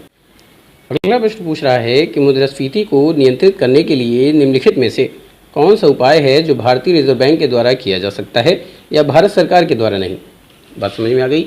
प्रश्न कह रहा है कि मुद्रास्फीति को नियंत्रित करने के लिए कौन सा वो उपाय है जो भारतीय रिजर्व बैंक के द्वारा किया जा सकता है लेकिन भारत सरकार के द्वारा नहीं किया जा सकता? आपका विकल्प है प्रगतिशील कर प्रणाली लागू करना, सार्वजनिक व्यय पर नियंत्रण करना, ऋण की राशनिंग या फिर सार्वजनिक क्षेत्र के मुनाफे में सुधार करना। तो मुद्रास्फीति को नियंत्रित करने में निम्नलिखित में से कौन सा वो उपाय है जो भारतीय रिजर्व बैंक के द्वारा तो किया जा सकता है लेकिन भारत सरकार के द्वारा नहीं किया जा सकता है? तो आपको बता दूं दोस्तों कि मुद्रास्फीति को नियंत्रित करने के लिए निम्नलिखित में से जो उपाय है जो भारतीय रिजर्व बैंक के द्वारा किया जा सकता है लेकिन भारत सरकार के द्वारा नहीं, तो वो है, बताइए वो क्या होगा दोस्तों? तो इसका सही उत्तर होगा ऋण की राशनिंग। प्रश्न का सही उत्तर क्या हो जाएगा? ऋण की राशनिंग, जो कि सी विकल्प में दे रहा है। तो यही इस प्रश्न का सही उत्तर हो जाएगा। तो C is the right answer for this question. अगले प्रश्न की तरफ चलते हैं। ये रहा प्यारे दोस्तों अगला प्रश्न। अगला प्रश्न बहुत ही इंपॉर्टेंट है। प्रश्न कह रहा है कि विश्व आर्थिक परिदृश्य द्वारा आयोजित एवं प्रकाशित एक सर्वेक्षण है। आपको बताना है कि विश्व आर्थिक परिदृश्य जो है ये किसके द्वारा आयोजित एवं प्रकाशित एक सर्वेक्षण है? आपका विकल्प कह रहा है विश्व आर्थिक मंच, विश्व बैंक, विश्व व्यापार संगठन या फिर अंतर्राष्ट्रीय मुद्रा कोष। तो विश्व आर्थिक परिदृश्य जो है ये किसके द्वारा आयोजित होता है एवं प्रकाशित एक सर्वेक्षण है? तो फटाफट से उत्तर लगाने का प्रयास कीजिए दोस्तों। तो अगर हम बात करें कि विश्व आर्थिक परिदृश्य जो है तो ये अंतर्राष्ट्रीय मुद्रा कोष के द्वारा आयोजित एवं प्रकाशित एक सर्वेक्षण है। तो आपका उत्तर क्या निकल के आएगा? डी विकल्प प्रश्न का सही उत्तर हो जाएगा। तो D is the right answer for this question, और ये क्या हो जाएगा? इंपॉर्टेंट हो जाएगा। बात समझ में आ गई दोस्तों? तो आपका उत्तर क्या हो जाएगा? अंतर्राष्ट्रीय मुद्रा कोष के द्वारा आयोजित एवं प्रकाशित एक सर्वेक्षण है। कौन? विश्व आर्थिक परिदृश्य। बात समझ में आ गई? चलते अगले प्रश्न की तरफ। अगला महत्वपूर्ण प्रश्न है कि IBAN, BBAN, SEPA और स्विफ्ट शब्द जो है ये निम्नलिखित में से किससे संबंधित हैं? बात समझ में आ गई? प्रश्न क्या पूछने का प्रयास कर रहा है कि IBAN, BBAN, SEPA और स्विफ्ट शब्द जो है ये निम्नलिखित में से किससे संबंधित है? आपका विकल्प कह रहा है अंतर्राष्ट्रीय बैंकिंग से, आपदा प्रबंधन से, परमाणु अपशिष्ट प्रबंधन से, या फिर अंतर्राष्ट्रीय समुद्री सीमाओं से। तो IBAN, BBAN, SEPA और स्विफ्ट शब्द जो है ये किससे संबंधित है?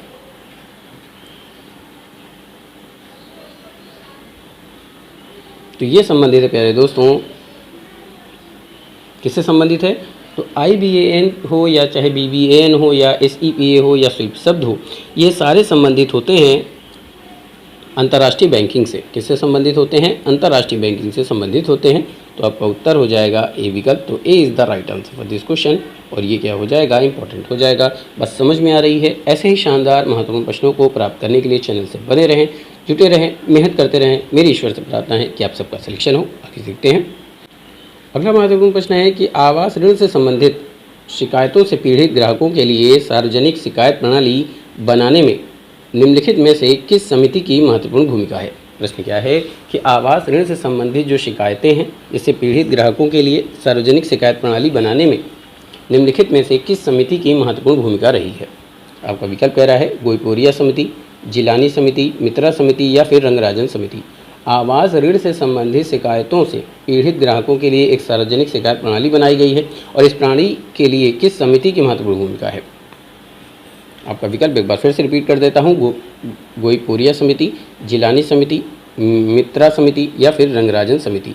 तो इस प्रश्न का सही उत्तर क्या हो जाएगा? इस प्रश्न का सही उत्तर हो जाएगा, फटाफट से उत्तर बताइए, प्रश्न का सही उत्तर क्या होगा? प्रश्न कह रहा है दोस्तों कि आवास ऋण से संबंधित शिकायतों से पीड़ित ग्राहकों के लिए सार्वजनिक शिकायत प्रणाली बनाने में निम्नलिखित में से किस समिति की महत्वपूर्ण भूमिका रही है? तो इसका सही उत्तर क्या हो जाएगा? जिलानी समिति। प्रश्न का सही उत्तर क्या हो जाएगा? तो प्रश्न का सही उत्तर है जिलानी समिति। B is the right answer for this question, और ये क्या हो जाएगा? इंपॉर्टेंट हो जाएगा। बात समझ में आ रही प्यारे दोस्तों? चलते हैं अगले प्रश्न की तरफ। अगला महत्वपूर्ण प्रश्न आपसे पूछ रहा है कि निम्नलिखित में से कौन सा देश है जो भारतीय जूट उद्योग का मुख्य प्रतिस्पर्धी है? प्रश्न क्या कह रहा है कि कौन सा वो देश है जो भारतीय जूट उद्योग का मुख्य प्रतिस्पर्धी है? आपका विकल्प है जापान, चीन, श्रीलंका, बांग्लादेश। फटाफट से उत्तर लगाने का प्रयास कीजिए दोस्तों कि वो कौन सा देश है जो भारतीय जूट उद्योग का मुख्य प्रतिस्पर्धी है? जापान, चीन, श्रीलंका, या फिर बांग्लादेश। तो इस प्रश्न का जो सही उत्तर है वो है बांग्लादेश। बांग्लादेश वो देश है जो भारतीय जूट उद्योग का मुख्य प्रतिस्पर्धी रहा है। तो आपका उत्तर हो जाएगा डी विकल्प। तो D is the right answer for this question, और ये क्या होगा? इंपॉर्टेंट हो जाएगा। अगला प्रश्न क्या है? अगला महत्वपूर्ण प्रश्न है दोस्तों कि कपास उत्पादन के मामले में भारत की वर्तमान वैश्विक रैंकिंग क्या रही है? पहला, चौथा, दूसरा, पाँचवा। कपास उत्पादन के मामले में भारत की वर्तमान वैश्विक रैंकिंग क्या है? आपका विकल्प है पहला स्थान है, चौथा स्थान है, दूसरा स्थान है, या फिर पाँचवा स्थान है। बहुत ही अच्छा प्रश्न है। तो कपास उत्पादन के मामले में अगर हम बात करें तो भारत की जो वर्तमान वैश्विक रैंकिंग है वो कौन सी है? तो वर्तमान वैश्विक रैंकिंग है, पहला स्थान है भारत का। कपास उत्पादन के मामले में भारत का पहला स्थान है। तो आपका उत्तर हो जाएगा ए विकल्प। तो A is the right answer for this question, और ये क्या हो जाएगा? इंपॉर्टेंट हो जाएगा। अगला प्रश्न क्या पूछने का प्रयास कर रहा है उसको भी देखते और समझने का प्रयास करते हैं दोस्तों। अगला प्रश्न है कि निम्नलिखित में से कौन सा एक मिश्रित उर्वरक है? CAM, यूरिया, अमोनियम सल्फेट, या फिर NPK। कौन सा वो एक मिश्रित उर्वरक है? आपका विकल्प कह रहा है CAM, यूरिया, अमोनियम सल्फेट, या फिर NPK। बहुत ही अच्छा प्रश्न है। तो आपको बता दूं कि जो एक मिश्रित उर्वरक है वो कौन सा है? तो वो है NPK। क्या हो जाएगा दोस्तों? मिश्रित उर्वरक के नाम से जाना जाता है NPK। तो डी विकल्प प्रश्न का सही उत्तर हो जाएगा। तो D is the right answer for this question और ये इंपॉर्टेंट हो जाएगा। अगर अभी तक आपने चैनल को सब्सक्राइब नहीं किया है तो फटाफट से चैनल को सब्सक्राइब कर दें, बेल आइकन ऑन कर दें ताकि वीडियो की अपडेट आपको लगातार मिलती रहे। तो सक्सेस माइंडेड एजुकेशन का वो प्लेटफॉर्म है जो कि आपको सिलेबस के अकॉर्डिंग एग्जाम ओरिएंटेड महत्वपूर्ण प्रश्नों वो ला करके उस पर डिस्कशन करता है जिससे कि आपका सिलेक्शन हो सके। तो ज़्यादा से ज़्यादा शेयर करें, प्रयास कीजिए कि ज़्यादा से ज़्यादा लोग जुड़ें इस चैनल से, क्योंकि जब ज़्यादा से ज़्यादा लोग देखने लग जाते हैं दोस्तों तो हमारा खुद का मनोबल बढ़ता है और अच्छा करने का प्रयास करते हैं। तो आगे चलते हैं, प्रश्नों को देखते हैं और समझने का प्रयास करते हैं। अगला महत्वपूर्ण प्रश्न क्या पूछ रहा है कि देशों को अपनी मुद्राओं का अनैच्छिक रूप से अवमूल्यन करने के लिए प्रेरित करने वाला प्राथमिक उद्देश्य क्या है। समझ में आ रही है। देशों को अपनी मुद्राओं का अनैच्छिक रूप से अवमूल्यन करने के लिए प्रेरित करने वाला प्राथमिक उद्देश्य क्या है। आपका विकल्प कह रहा है निर्यात बाजारों में प्रभुत्व बनाए रखने के लिए, दूसरा कह रहा है कि पूंजी प्रवाह को बढ़ावा देने के लिए, और तीसरा कह रहा है मुद्रास्फीति पर अंकुश लगाने के लिए, तो चौथा कह रहा है उपयुक्त सभी। देशों को अपनी मुद्राओं का अनैच्छिक रूप से अवमूल्यन करने के लिए प्रेरित करने वाला प्राथमिक उद्देश्य कौन सा है।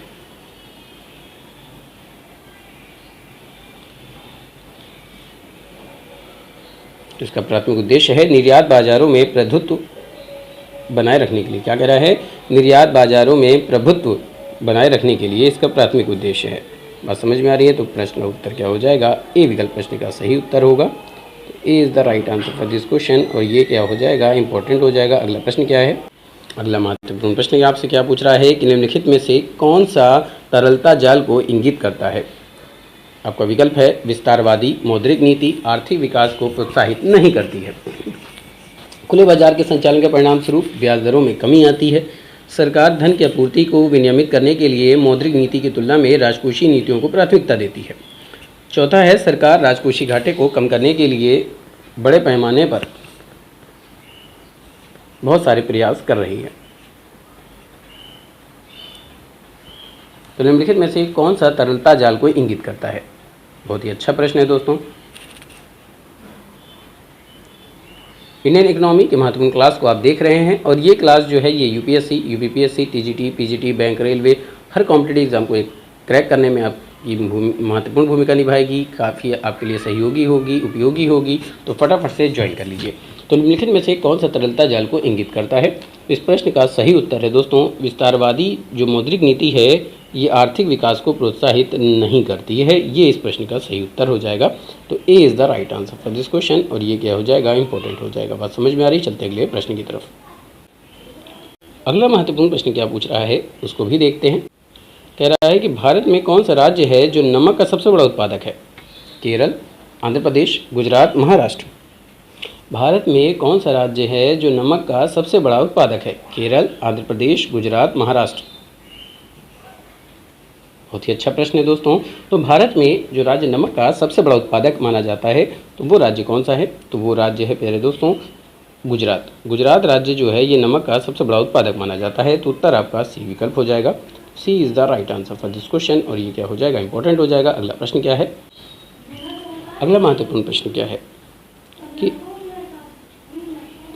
अगला जो प्रश्न है कि अंत्योदय अन्य कार्यक्रम का मुख्य उद्देश्य निम्नलिखित में से कौन सा है। शहरी गरीबों का उत्थान करना, किसान का उत्थान करना, भूमिहीन मजदूरों का उत्थान करना या फिर गरीबों का उत्थान करना। तो अंत्योदय अन्य कार्यक्रम का मुख्य उद्देश्य इन चारों विकल्पों में से कौन सा है। ध्यान से देखिए और विकल्प का चुनते हुए उत्तर लगाने का प्रयास कीजिए। तो अगर हम बात करें अंत्योदय अन्य कार्यक्रम के मुख्य उद्देश्य की तो इसका मुख्य उद्देश्य है गरीबों का उत्थान करना। इसका मुख्य उद्देश्य क्या है, गरीबों का उत्थान करना। तो आपका उत्तर क्या हो जाएगा, डी विकल्प प्रश्न का सही उत्तर हो जाएगा। तो D is the right answer for this question और ये इंपॉर्टेंट होगा। अगला प्रश्न क्या है, अगला प्रश्न है कि निम्नलिखित में से कौन सा कार्य है जो लघु वित्त बैंकों के द्वारा किए जाते हैं। जमा स्वीकार करना, छोटे ऋण वितरित करना, बीमा उत्पादन बेचना या फिर उपयुक्त सभी।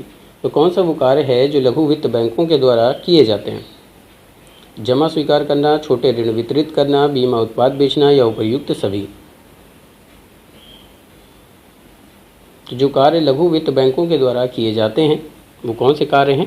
तो वो कार्य हैं प्यारे दोस्तों उपयुक्त सभी, यानी कि जमा स्वीकार करना, छोटे ऋण वितरित करना, बीमा उत्पाद बेचना। ये तीनों ही कार्य जो हैं ये लघु वित्त बैंकों के द्वारा किए जाते हैं। तो आपका उत्तर क्या हो जाएगा? डी विकल्प प्रश्न का सही उत्तर हो जाएगा। D is the right answer for this question और ये क्या होगा? इंपॉर्टेंट हो जाएगा। अगला महत्वपूर्ण प्रश्न क्या पूछ रहा है? अगला जो प्रश्न है कि वह है निम्नलिखित में से किसे प्रच्छन्न बेरोजगारी भी माना जाता है? अल्प रोजगार को, घर्षण बेरोजगार को, मौसमी बेरोजगारी को या फिर चक्रीय बेरोजगारी को। आपको बताना है इन चारों विकल्पों में से कौन सी वो बेरोजगारी है जिसको प्रच्छन्न बेरोजगारी भी माना जाता है। अल्प रोजगार, घर्षण बेरोजगारी, मौसमी बेरोजगारी या फिर चक्रीय बेरोजगारी। तो याद रखिएगा, अल्प रोजगार को प्रच्छन्न बेरोजगारी के नाम से जाना जाता है। तो आपका उत्तर क्या हो जाएगा? ए विकल्प प्रश्न का सही उत्तर हो जाएगा। तो A is the right answer for this question और ये क्या हो जाएगा पहले दोस्तों? इंपॉर्टेंट हो जाएगा। अगला प्रश्न क्या है? प्रश्न क्या पूछ रहा है उसको भी देखने का प्रयास। प्रश्न पूछ रहा है कि किसी अर्थव्यवस्था में बाजार की परिभाषा क्या होती है? वह स्थान जहाँ लाभ कमाया जाता है, वह स्थान जहाँ सामान बनाया जाता है, वह स्थान जहाँ लोग मिलते हैं या फिर वह स्थान जहाँ खरीदार विक्रेता से मिलता है। तो किसी अर्थव्यवस्था में बाजार की परिभाषा क्या होती है? तो अगर हम बात करें कि किसी भी अर्थव्यवस्था में बाजार की परिभाषा क्या होती है तो इसका सही उत्तर क्या होगा? तो इसका सही उत्तर होगा वह स्थान जहां खरीदार विक्रेता से मिलता है। तो प्रश्न का उत्तर क्या हो जाएगा? डी विकल्प प्रश्न का सही उत्तर हो जाएगा। तो D is the right answer for this question और ये क्या हो जाएगा? इंपॉर्टेंट हो जाएगा। अगला महत्वपूर्ण प्रश्न क्या है? अगला महत्वपूर्ण प्रश्न है कि सरकार के द्वारा लगाया गया अतिरिक्त शुल्क जो ग्राहक के लिए कीमत बढ़ाता है उसे क्या कहा जाता है? ध्यान से सुनिएगा। कह रहा है कि सरकार के द्वारा जो अतिरिक्त शुल्क लगाया जाता है ग्राहक के लिए जो कीमत को बढ़ा देता है उसे क्या कहा जाता है? सब्सिडी कहा जाता है, कर कहा जाता है, मुद्रास्फीति कहा जाता है या फिर जुर्माना कहा जाता है?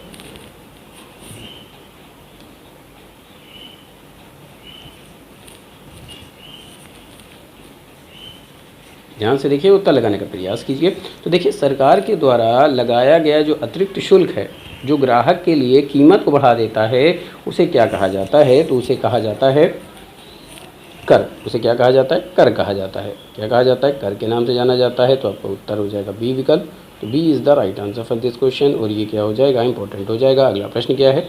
तो अगला प्रश्न आपसे क्या पूछ रहा है कि प्रथम पंचवर्षीय योजना को किस नाम से जाना जाता है? लोनिबियस मॉडल, बॉम्बे योजना, हेराडोमर मॉडल योजना या फिर इनमें से कोई नहीं। क्या विकल्प कह रहा है? लोनिबियस मॉडल, बॉम्बे योजना, हेराडोमर योजना या फिर इनमें से कोई नहीं। आपको बताना है कि प्रथम पंचवर्षीय योजना को किस नाम से जाना जाता है।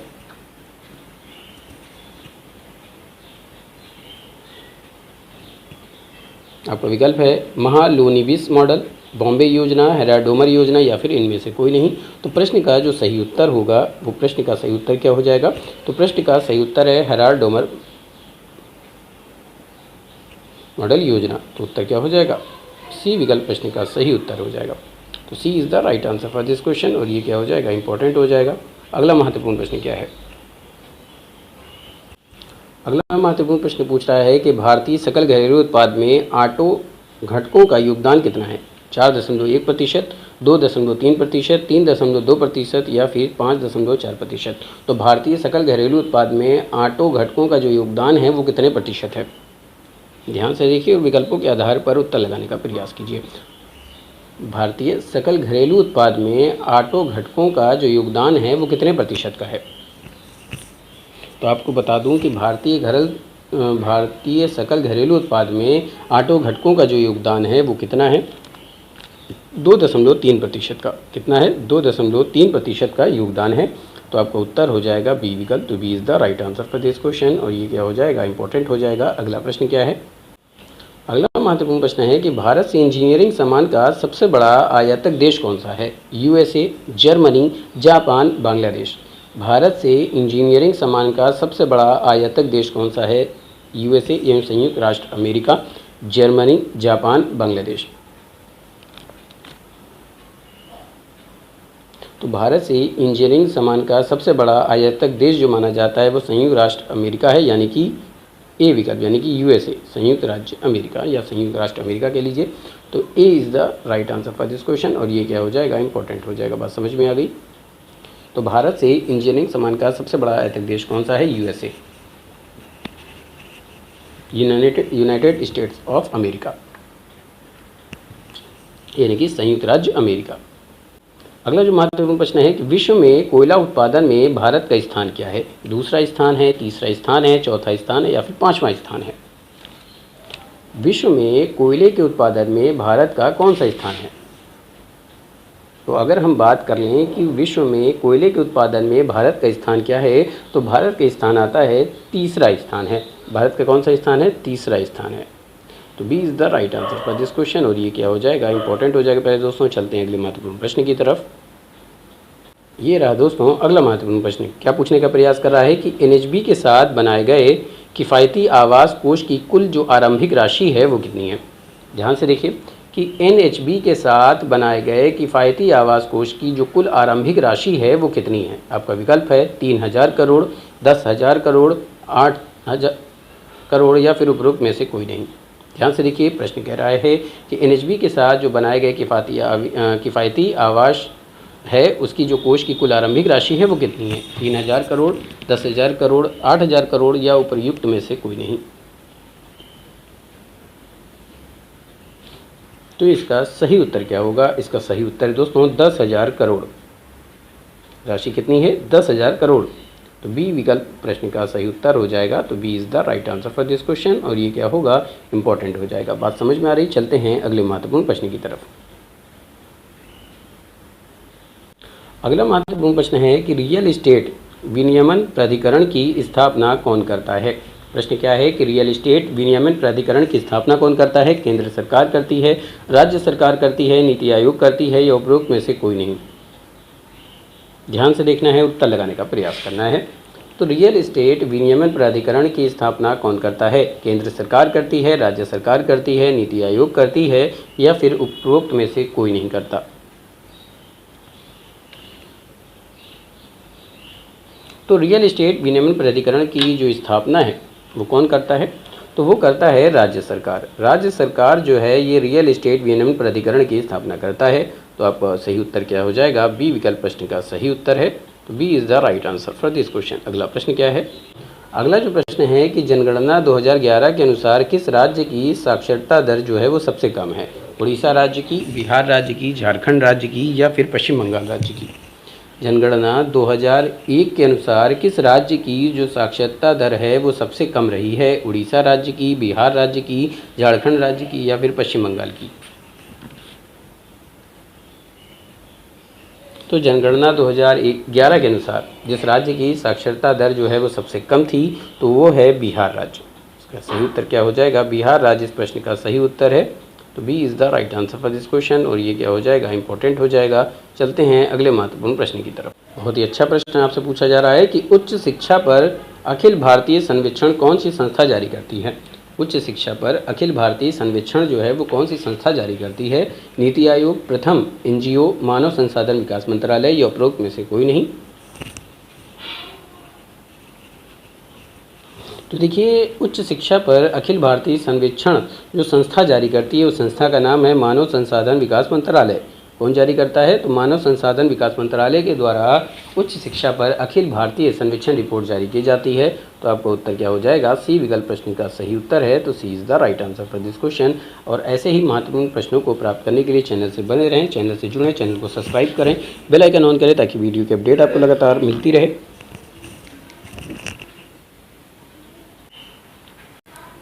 अगर आप ऑनलाइन प्रश्नों को देखना चाहते हैं, किसी सब्जेक्ट से रिलेटेड कोई एमसीक्यू क्वेश्चन को देखना चाहते हैं, पढ़ना चाहते हैं, समझना चाहते हैं तो आप प्लेलिस्ट में जाकर के देख सकते हैं। पहला प्रश्न है, किस वर्ष तक सरकार स्वास्थ्य पर सकल घरेलू उत्पाद का 3% खर्च करना चाहती है? प्रश्न क्या पूछ रहा है कि किस वर्ष तक सरकार जो है वो स्वास्थ्य पर सकल घरेलू उत्पाद का 3% खर्च करना चाहती है? आपका विकल्प है 2020, दूसरा विकल्प है 2022, तीसरा विकल्प है 2024 और चौथा विकल्प है 2025। ये तब की बात है दोस्तों जब पिछले साल 2025 में ये प्रश्न पूछा गया था। तो किस वर्ष तक सरकार स्वास्थ्य पर सकल घरेलू उत्पाद का 3% खर्च करना चाहती थी? तो आपका विकल्प क्या हो जाएगा? इसका सही उत्तर हो जाएगा 2025। प्रश्न का सही उत्तर क्या होगा? 2025 प्रश्न का सही उत्तर होगा।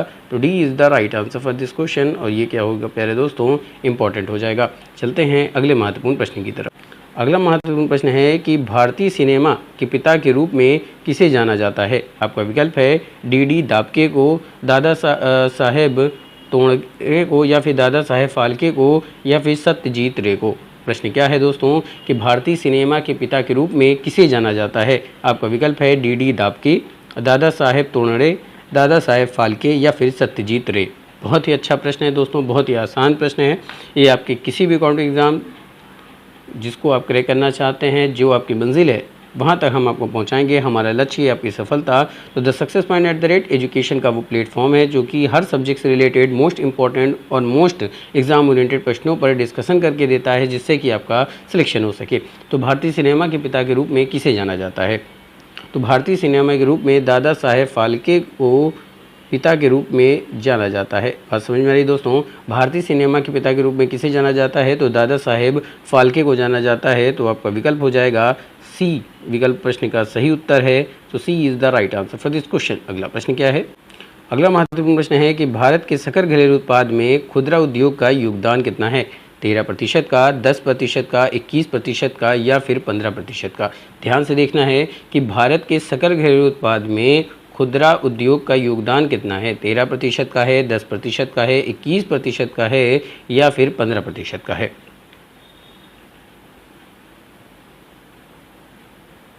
बहुत ही अच्छा उत्तर, बहुत ही अच्छा प्रश्न। तो भारत के सकल घरेलू उत्पाद की बात करें तो इसमें खुदरा उद्योग का जो योगदान है वो कितने प्रतिशत का है, तो वो है 10% का। याद रखिएगा, भारत के सकल घरेलू उत्पाद में खुदरा उद्योग का जो योगदान है वो 10% का है। तो आपका उत्तर क्या हो जाएगा, बी विकल्प प्रश्न का सही उत्तर है। तो B is the right answer for this question. अगला प्रश्न क्या कहता है। अगला प्रश्न है निफ्टी सूचकांक में कितनी कंपनियां शामिल हैं। 30%, 40, 50, 60। माफ़ कीजिएगा, इसमें प्रतिशत नहीं है। निफ्टी सूचकांक में कितनी कंपनियां शामिल हैं। 30, 40, 50, 60।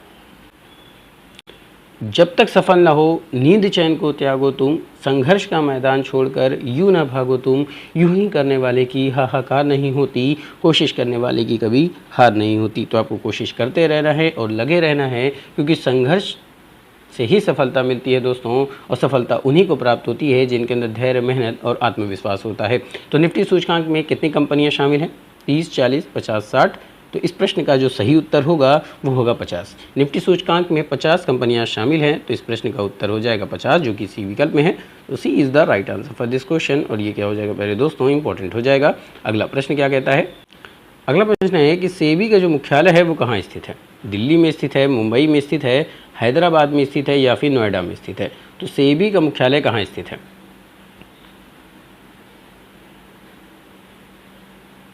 ध्यान से देखना है प्रश्न को और उत्तर लगाने का प्रयास करना है। देखिए, अगर आप सफल होना चाहते हैं तो आपको ज़्यादा से ज़्यादा प्रश्न लगाने होंगे, प्रैक्टिस सेट लगाने होंगे, उसकी बारीकी को समझना होगा, उसके कॉन्सेप्ट को समझना होगा, उसके बेस को समझना होगा, जिससे उस टॉपिक से अगर कोई भी प्रश्न आपके एग्ज़ाम में आ जाता है तो आप आसानी से उसको कर पाओगे। तो सेबी का मुख्यालय कहाँ स्थित है। आपका विकल्प क्या है, दिल्ली, मुंबई, हैदराबाद, नोएडा। तो प्रश्न का सही उत्तर है मुंबई। सेबी का जो मुख्यालय है वो है मुंबई। तो आपका उत्तर हो जाएगा बी विकल्प। तो B is the right answer for this question. और ये क्या हो जाएगा दोस्तों, इंपॉर्टेंट हो जाएगा। अगला प्रश्न क्या है। अगला प्रश्न है कि राष्ट्रीय अवसंरचना पाइपलाइन यानी कि NIP के निम्नलिखित में से कौन से लाभ हैं। ध्यान से देखना है। रोजगार सृजन, जीवन स्तर में सुधार, पेयजल आपूर्ति में सुधार। आपको बताना है कि नीचे दिए गए विकल्पों में से कौन सा सही उत्तर है। फटाफट से उत्तर लगाइए कि राष्ट्रीय अवसंरचना पाइपलाइन यानी कि NIP के निम्नलिखित में से कौन से लाभ हैं। रोजगार सृजन, जीवन स्तर में सुधार, पेयजल आपूर्ति में सुधार। तो देखिए, रोजगार सृजन ये भी राष्ट्रीय अवसंरचना पाइपलाइन के लाभ हैं। जीवन स्तर में सुधार ये भी लाभ हैं। पेयजल आपूर्ति में सुधार ये भी लाभ है। तो आपका पहला भी सही है, दूसरा भी सही है और तीसरा भी सही है। आइए देखते हैं कौन सा विकल्प होगा। इस प्रश्न का सही उत्तर हो जाएगा सी विकल्प दोस्तों, क्योंकि पहला, दूसरा, तीसरा तीनों सही हैं। C is the right answer for this question. और ये क्या हो जाएगा, इंपॉर्टेंट हो जाएगा। अगला महत्वपूर्ण प्रश्न क्या है, ध्यान से देखिए कि प्रश्न क्या पूछने का प्रयास कर रहा है। तो प्रश्न है कि संशोधित प्राथमिकता क्षेत्र ऋण दिशा निर्देशों के अनुसार सौर आधारित बिजली जनरेटर स्थापित करने के लिए अधिकतम ऋण राशि कितनी है। समझ में आ रही दोस्तों। प्रश्न क्या है कि संशोधित प्राथमिकता क्षेत्र ऋण दिशा निर्देशों के अनुसार सौर आधारित जो बिजली जनरेटर है उसको स्थापित करने के लिए अधिकतम ऋण राशि कितनी है? आपका विकल्प है 50 करोड़ रुपए, दूसरा है 40 करोड़ रुपए, तीसरा है 30 करोड़ रुपए और चौथा है 20 करोड़ रुपए। दोस्तों बात समझ में आ रही है? विकल्प क्या है? 50 करोड़ रुपए, 40 करोड़ रुपए, 30 करोड़ रुपए या फिर 20 करोड़ रुपए। तो संशोधित प्राथमिकता क्षेत्र जो कि ऋण दिशा निर्देशों के अनुसार सौर आधारित बिजली जनरेटर स्थापित करने के लिए अधिकतम ऋण राशि कितनी रखी गई है? तो ये अधिकतम ऋण राशि जो रखी गई है वो है 30 करोड़ रुपए। दोस्तों कितना? 30 करोड़ रुपए। तो आपको उत्तर हो जाएगा सी विकल्प। तो C is the right answer for this question और ये क्या हो जाएगा? इंपॉर्टेंट हो जाएगा। अगला प्रश्न क्या है? अगला महत्वपूर्ण प्रश्न है कि कुल सड़क नेटवर्क में राष्ट्रीय राजमार्ग का हिस्सा कितना है? 3.4% का, 1.9% का, 2.6% का या फिर 4.5% का। तो कुल सड़क नेटवर्क में राष्ट्रीय राजमार्ग का हिस्सा कितना है? 3.4%, 1.9%, 2.6%, 4.5%। ध्यान से देखना है दोस्तों। कमेंट में ज़रूर बताइएगा कि आज के महत्वपूर्ण प्रश्नों की सीरीज में आपने कितने महत्वपूर्ण प्रश्नों के उत्तर दिए हैं, कितने सही प्रश्नों के उत्तर दिए हैं। दोस्तों क्योंकि 99% स्टूडेंट क्या करते हैं, अक्सर आसान प्रश्नों को गलत कर देते हैं, जो कि आपको करना नहीं है। क्योंकि एग्ज़ाम पैटर्न ऐसे होते हैं कि कुछ प्रश्न बहुत इजी होते हैं, फिर कुछ मीडियम होते हैं, कुछ हार्ड होते हैं। तो इजी प्रश्न आपसे गलत नहीं होना चाहिए, क्योंकि वही आपकी मेरिट उठाता है। तो कुल सड़क नेटवर्क में राष्ट्रीय राजमार्ग का हिस्सा कितना है? तो राष्ट्रीय राजमार्ग की अगर हम बात करें तो उसमें कुल सड़क नेटवर्क में राष्ट्रीय राजमार्ग का हिस्सा कितना है? तो कितना प्रतिशत होगा दोस्तों? तो 2.6% हिस्सा है। याद रखिएगा, कुल सड़क नेटवर्क की अगर हम बात करें तो राष्ट्रीय राजमार्ग का हिस्सा कितना है? तो 2.6% का हिस्सा है। तो C is the right answer for this question और ये क्या हो जाएगा? इंपॉर्टेंट हो जाएगा। अगला महत्वपूर्ण प्रश्न क्या है?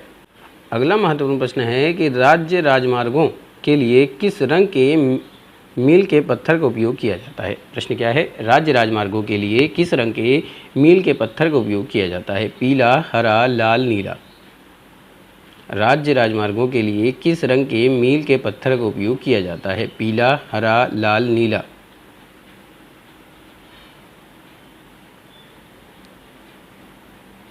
तो राज्य राजमार्गों की अगर हम बात करें तो उसके लिए मील के पत्थर का जो रंग प्रयोग किया जाता है वो किस रंग का पत्थर होता है? तो रंग पूछा जा रहा है आपसे, तो प्रश्न का सही उत्तर हो जाएगा हरा। तो जो जिस मील के पत्थर का उपयोग किया जाता है वो होता है हरे रंग का। तो आपको उत्तर क्या हो जाएगा? बी विकल्प प्रश्न का सही उत्तर है। तो B is the right answer for this question और ये क्या हो जाएगा? इंपॉर्टेंट हो जाएगा। तो राज्य राजमार्गों के लिए जिस रंग के मील के पत्थर का उपयोग किया जाता है तो वो रंग कौन सा है? तो वो रंग है प्यारे दोस्तों हरा। आगे चलते हैं। अगला महत्वपूर्ण प्रश्न है कि विश्व की सबसे बड़ी कोयला उत्पादक कंपनी कौन सी है? आपका विकल्प है कोल इंडिया लिमिटेड, दूसरा है सेंट्रल कोलफील्ड लिमिटेड, तीसरा है BHP ग्रुप और चौथा है चाइना सेनहुआ एनर्जी कंपनी। तो विश्व की सबसे बड़ी कोयला उत्पादक कंपनी कौन सी है? अगर हम बात करें कि विश्व की सबसे बड़ी कोयला उत्पादक कंपनी कौन सी है, तो विश्व की सबसे बड़ी कोयला उत्पादक कंपनी मानी जाती है कोल इंडिया लिमिटेड। कौन मानी जाती है दोस्तों? कोल इंडिया लिमिटेड वो कंपनी है जो कि विश्व की सबसे बड़ी कोयला उत्पादक कंपनी है। तो आपका उत्तर क्या हो जाएगा? ए विकल्प प्रश्न का सही उत्तर है। तो A is the right answer for this question. अगला प्रश्न, अगला महत्वपूर्ण प्रश्न क्या है कि विश्व में सबसे बड़ा सेल गैस उत्पादक देश कौन सा है? चीन, अर्जेंटीना, अल्जीरिया, USA। विश्व में सबसे बड़ा सेल गैस उत्पादक देश कौन सा है दोस्तों? विश्व में सबसे बड़ा सेल गैस उत्पादक देश कौन सा है? चीन, अर्जेंटीना, अल्जीरिया या फिर USA। प्यारे दोस्तों, अगर अभी तक आपने चैनल को सब्सक्राइब नहीं किया है तो फटाफट से चैनल को सब्सक्राइब कर दे, बेल आइकन ऑन कर दे ताकि वीडियो की अपडेट आपको लगातार मिलती रहे। ऐसे ही शानदार महत्वपूर्ण प्रश्नों को प्राप्त करने के लिए चैनल से बने रहें, डटे रहें, वीडियो को शुरुआत से अंत तक देखें ताकि हर प्रश्न की बारीकी को समझ पाएँ, हर प्रश्न के बेस को समझ पाएँ, ताकि आप ये समझ पाएँ, आपका ध्यान इस तरफ केंद्रित हो सके कि किस तरह से प्रश्न एग्जाम में पूछे जाते हैं, कौन से पार्ट से ज़्यादा प्रश्न पूछे जाते हैं, तभी आपकी तैयारी बेहतर हो पाएगी। तो विश्व में सबसे बड़ा सेल गैस उत्पादक देश कौन सा है? चीन, अर्जेंटीना, अल्जीरिया, USA। साथ ही साथ आपको ये भी बता दूं कि ये जितने भी महत्वपूर्ण प्रश्न हैं ये आपके हर कॉम्पिटिटिव एग्जाम को कवर करेगी, चाहे वो UPSC हो, UPPSC हो, UPSSC हो, SSC हो, बैंक हो, रेलवे हो, या अदर कोई भी वनडे कॉम्पिटिटिव एग्जाम जिसको आप क्रैक करना चाहते हैं, जो कि आपका सपना है, तो अपने सपने को पूरा कीजिए, हमारे साथ जुड़िए और अपने लक्ष्य को सुनिश्चित करिए। विश्व में सबसे बड़ा सेल गैस उत्पादक देश कौन सा है? तो विश्व में सबसे बड़ा सेल गैस उत्पादक देश कौन सा है? तो वो है यूएसए, यानी कि संयुक्त राज्य अमेरिका, यानी कि यूनाइटेड स्टेट अमेरिका। तो आपका उत्तर क्या हो जाएगा? डी विकल्प प्रश्न का सही उत्तर है। तो D is the right answer for this question. और ये क्या होगा? इंपॉर्टेंट होगा। अगला प्रश्न क्या है? अगला महत्वपूर्ण प्रश्न है दोस्तों कि लघु जल विद्युत संयंत्र का प्रबंधन कौन सा मंत्रालय करता है? विद्युत मंत्रालय, जल संसाधन मंत्रालय, नवीन और नवीकरणीय ऊर्जा मंत्रालय, कृषि मंत्रालय। तो लघु जल विद्युत संयंत्र का जो प्रबंधन पूछा जा रहा है तो कौन सा मंत्रालय करता है? विद्युत मंत्रालय करता है, जल संसाधन मंत्रालय करता है, नवीन और नवीकरणीय ऊर्जा मंत्रालय करता है, या फिर कृषि मंत्रालय करता है? तो आपको बता दूं कि लघु जल विद्युत संयंत्र का प्रबंधन जो मंत्रालय करता है तो वो कौन सा करता है? तो नवीन और नवीकरणीय ऊर्जा मंत्रालय करता है। तो आपको उत्तर क्या हो जाएगा? सी विकल्प प्रश्न का सही उत्तर हो जाएगा। तो C is the right answer for this question. और ये क्या होगा प्यारे दोस्तों? इंपॉर्टेंट हो जाएगा। बात समझ में आ रही है? चलते हैं अगले महत्वपूर्ण प्रश्न की तरफ, देखते हैं कौन सा अगला महत्वपूर्ण प्रश्न को रखा गया है जो कि आपको सिलेक्शन दिला सकता है। अगला प्रश्न है कि जब आय बढ़ती है तो उपभोग भी बढ़ता है, किस अनुपात में? कम अनुपात में बढ़ता है, अधिक अनुपात में बढ़ता है, समान अनुपात में बढ़ता है, या फिर कोई भी विकल्प सही नहीं है? क्या है कि जब आय बढ़ती है तो उपभोग भी बढ़ता है। तो देखिए, जब आय बढ़ती है तो उपभोग भी बढ़ता है, लेकिन कम अनुपात में बढ़ता है। किस अनुपात में बढ़ता है? कम अनुपात में बढ़ता है। तो प्रश्न का उत्तर क्या हो जाएगा? कम अनुपात में बढ़ता है। तो आपका उत्तर होगा ए विकल्प। तो A is the right answer for this question. और ये क्या होगा दोस्तों? इंपॉर्टेंट हो जाएगा। अगला प्रश्न क्या कहता है? अगला महत्वपूर्ण प्रश्न है कि पूंजी बाजार की जो न्यूनतम परिपक्वता अवधि है वो कितनी है? 2 वर्ष की है, 7 वर्ष की है, 1 वर्ष की है, या फिर 3 वर्ष की है? पूंजी बाजार की न्यूनतम परिपक्वता अवधि कितनी है? 2 वर्ष, 7 वर्ष, 1 वर्ष, 3 वर्ष? पूंजी बाजार की न्यूनतम परिपक्वता की अवधि की बात की जा रही है तो कितनी होती है? तो 1 वर्ष की होती है दोस्तों। कितनी होती है? पूंजी बाजार की न्यूनतम परिपक्वता अवधि होती है 1 वर्ष की। तो आपका उत्तर क्या हो जाएगा? 1 वर्ष, यानी कि सी विकल्प प्रश्न का सही उत्तर है। तो C is the right answer for this question. और ये क्या हो जाएगा? इंपॉर्टेंट हो जाएगा। अगला प्रश्न क्या है? अगला महत्वपूर्ण प्रश्न है कि कौन सा केंद्रीय मंत्रालय है जो आवधिक श्रम बल सर्वेक्षण जारी करता है? श्रम और रोजगार मंत्रालय, सांख्यिकी और कार्यक्रम कार्यान्वयन मंत्रालय, कौशल विकास और उद्यमिता मंत्रालय, या फिर गृह मंत्रालय? तो कौन सा केंद्रीय मंत्रालय है जो आवधिक श्रम बल सर्वेक्षण यानी कि PLFS जारी करता है? विकल्प एक बार फिर से सुन लीजिए। श्रम और रोजगार मंत्रालय, सांख्यिकी और कार्यक्रम कार्यान्वयन मंत्रालय, कौशल विकास और उद्यमिता मंत्रालय, या फिर गृह मंत्रालय? तो जो प्रश्न का सही उत्तर है वो क्या होगा कि केंद्रीय मंत्रालय आवधिक श्रम बल सर्वेक्षण जारी कौन सा मंत्रालय करता है? तो इस प्रश्न का जो सही उत्तर है वो हो जाएगा सांख्यिकी और कार्यक्रम कार्यान्वयन मंत्रालय। तो आपका उत्तर क्या हो जाएगा? बी विकल्प प्रश्न का सही उत्तर निकल कर आएगा। तो उत्तर हो जाएगा बी विकल्प। तो B is the right answer for this question. और ये क्या हो जाएगा दोस्तों? इंपॉर्टेंट होगा। अगला प्रश्न क्या कहता है? अगला महत्वपूर्ण प्रश्न पूछ रहा है कि निम्नलिखित में से किसने NFS यानी कि राष्ट्रीय वित्त स्विच विकसित किया है? बहुत ही अच्छा प्रश्न है। निम्नलिखित में से किसने NFS यानी कि राष्ट्रीय वित्त स्विच को विकसित किया है? आपका विकल्प है NPCI, दूसरा है RBI, और तीसरा है बैंकिंग प्रौद्योगिकी विकास एवं अनुसंधान संस्थान, और चौथा है इनमें से कोई नहीं। तो निम्नलिखित में से किसने NFS यानी राष्ट्रीय वित्त स्विच को विकसित किया है?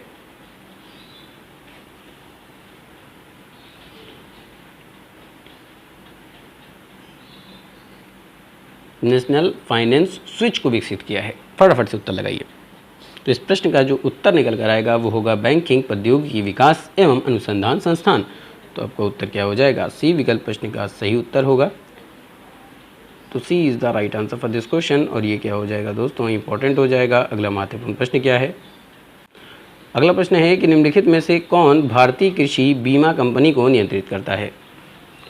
कौन है जो भारतीय कृषि बीमा कंपनी को नियंत्रित करता है? आपका विकल्प है नाबार्ड, दूसरा है RBI, तीसरा है कृषि मंत्रालय, और चौथा है वित्त मंत्रालय। तो निम्नलिखित में से कौन भारतीय कृषि बीमा कंपनी को नियंत्रित करता है?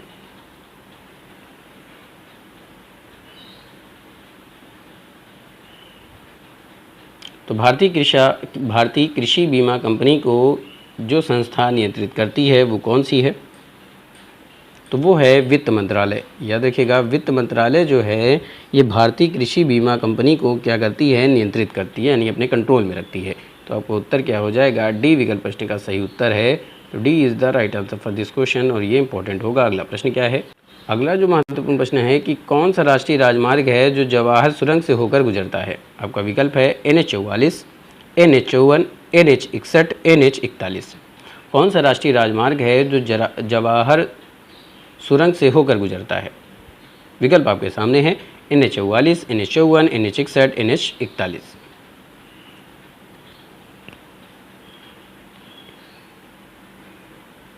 तो याद रखिएगा, जो राष्ट्रीय राजमार्ग जवाहर सुरंग से होकर गुजरता है वो कौन सा है, तो वो है NH44, नेशनल हाईवे 44।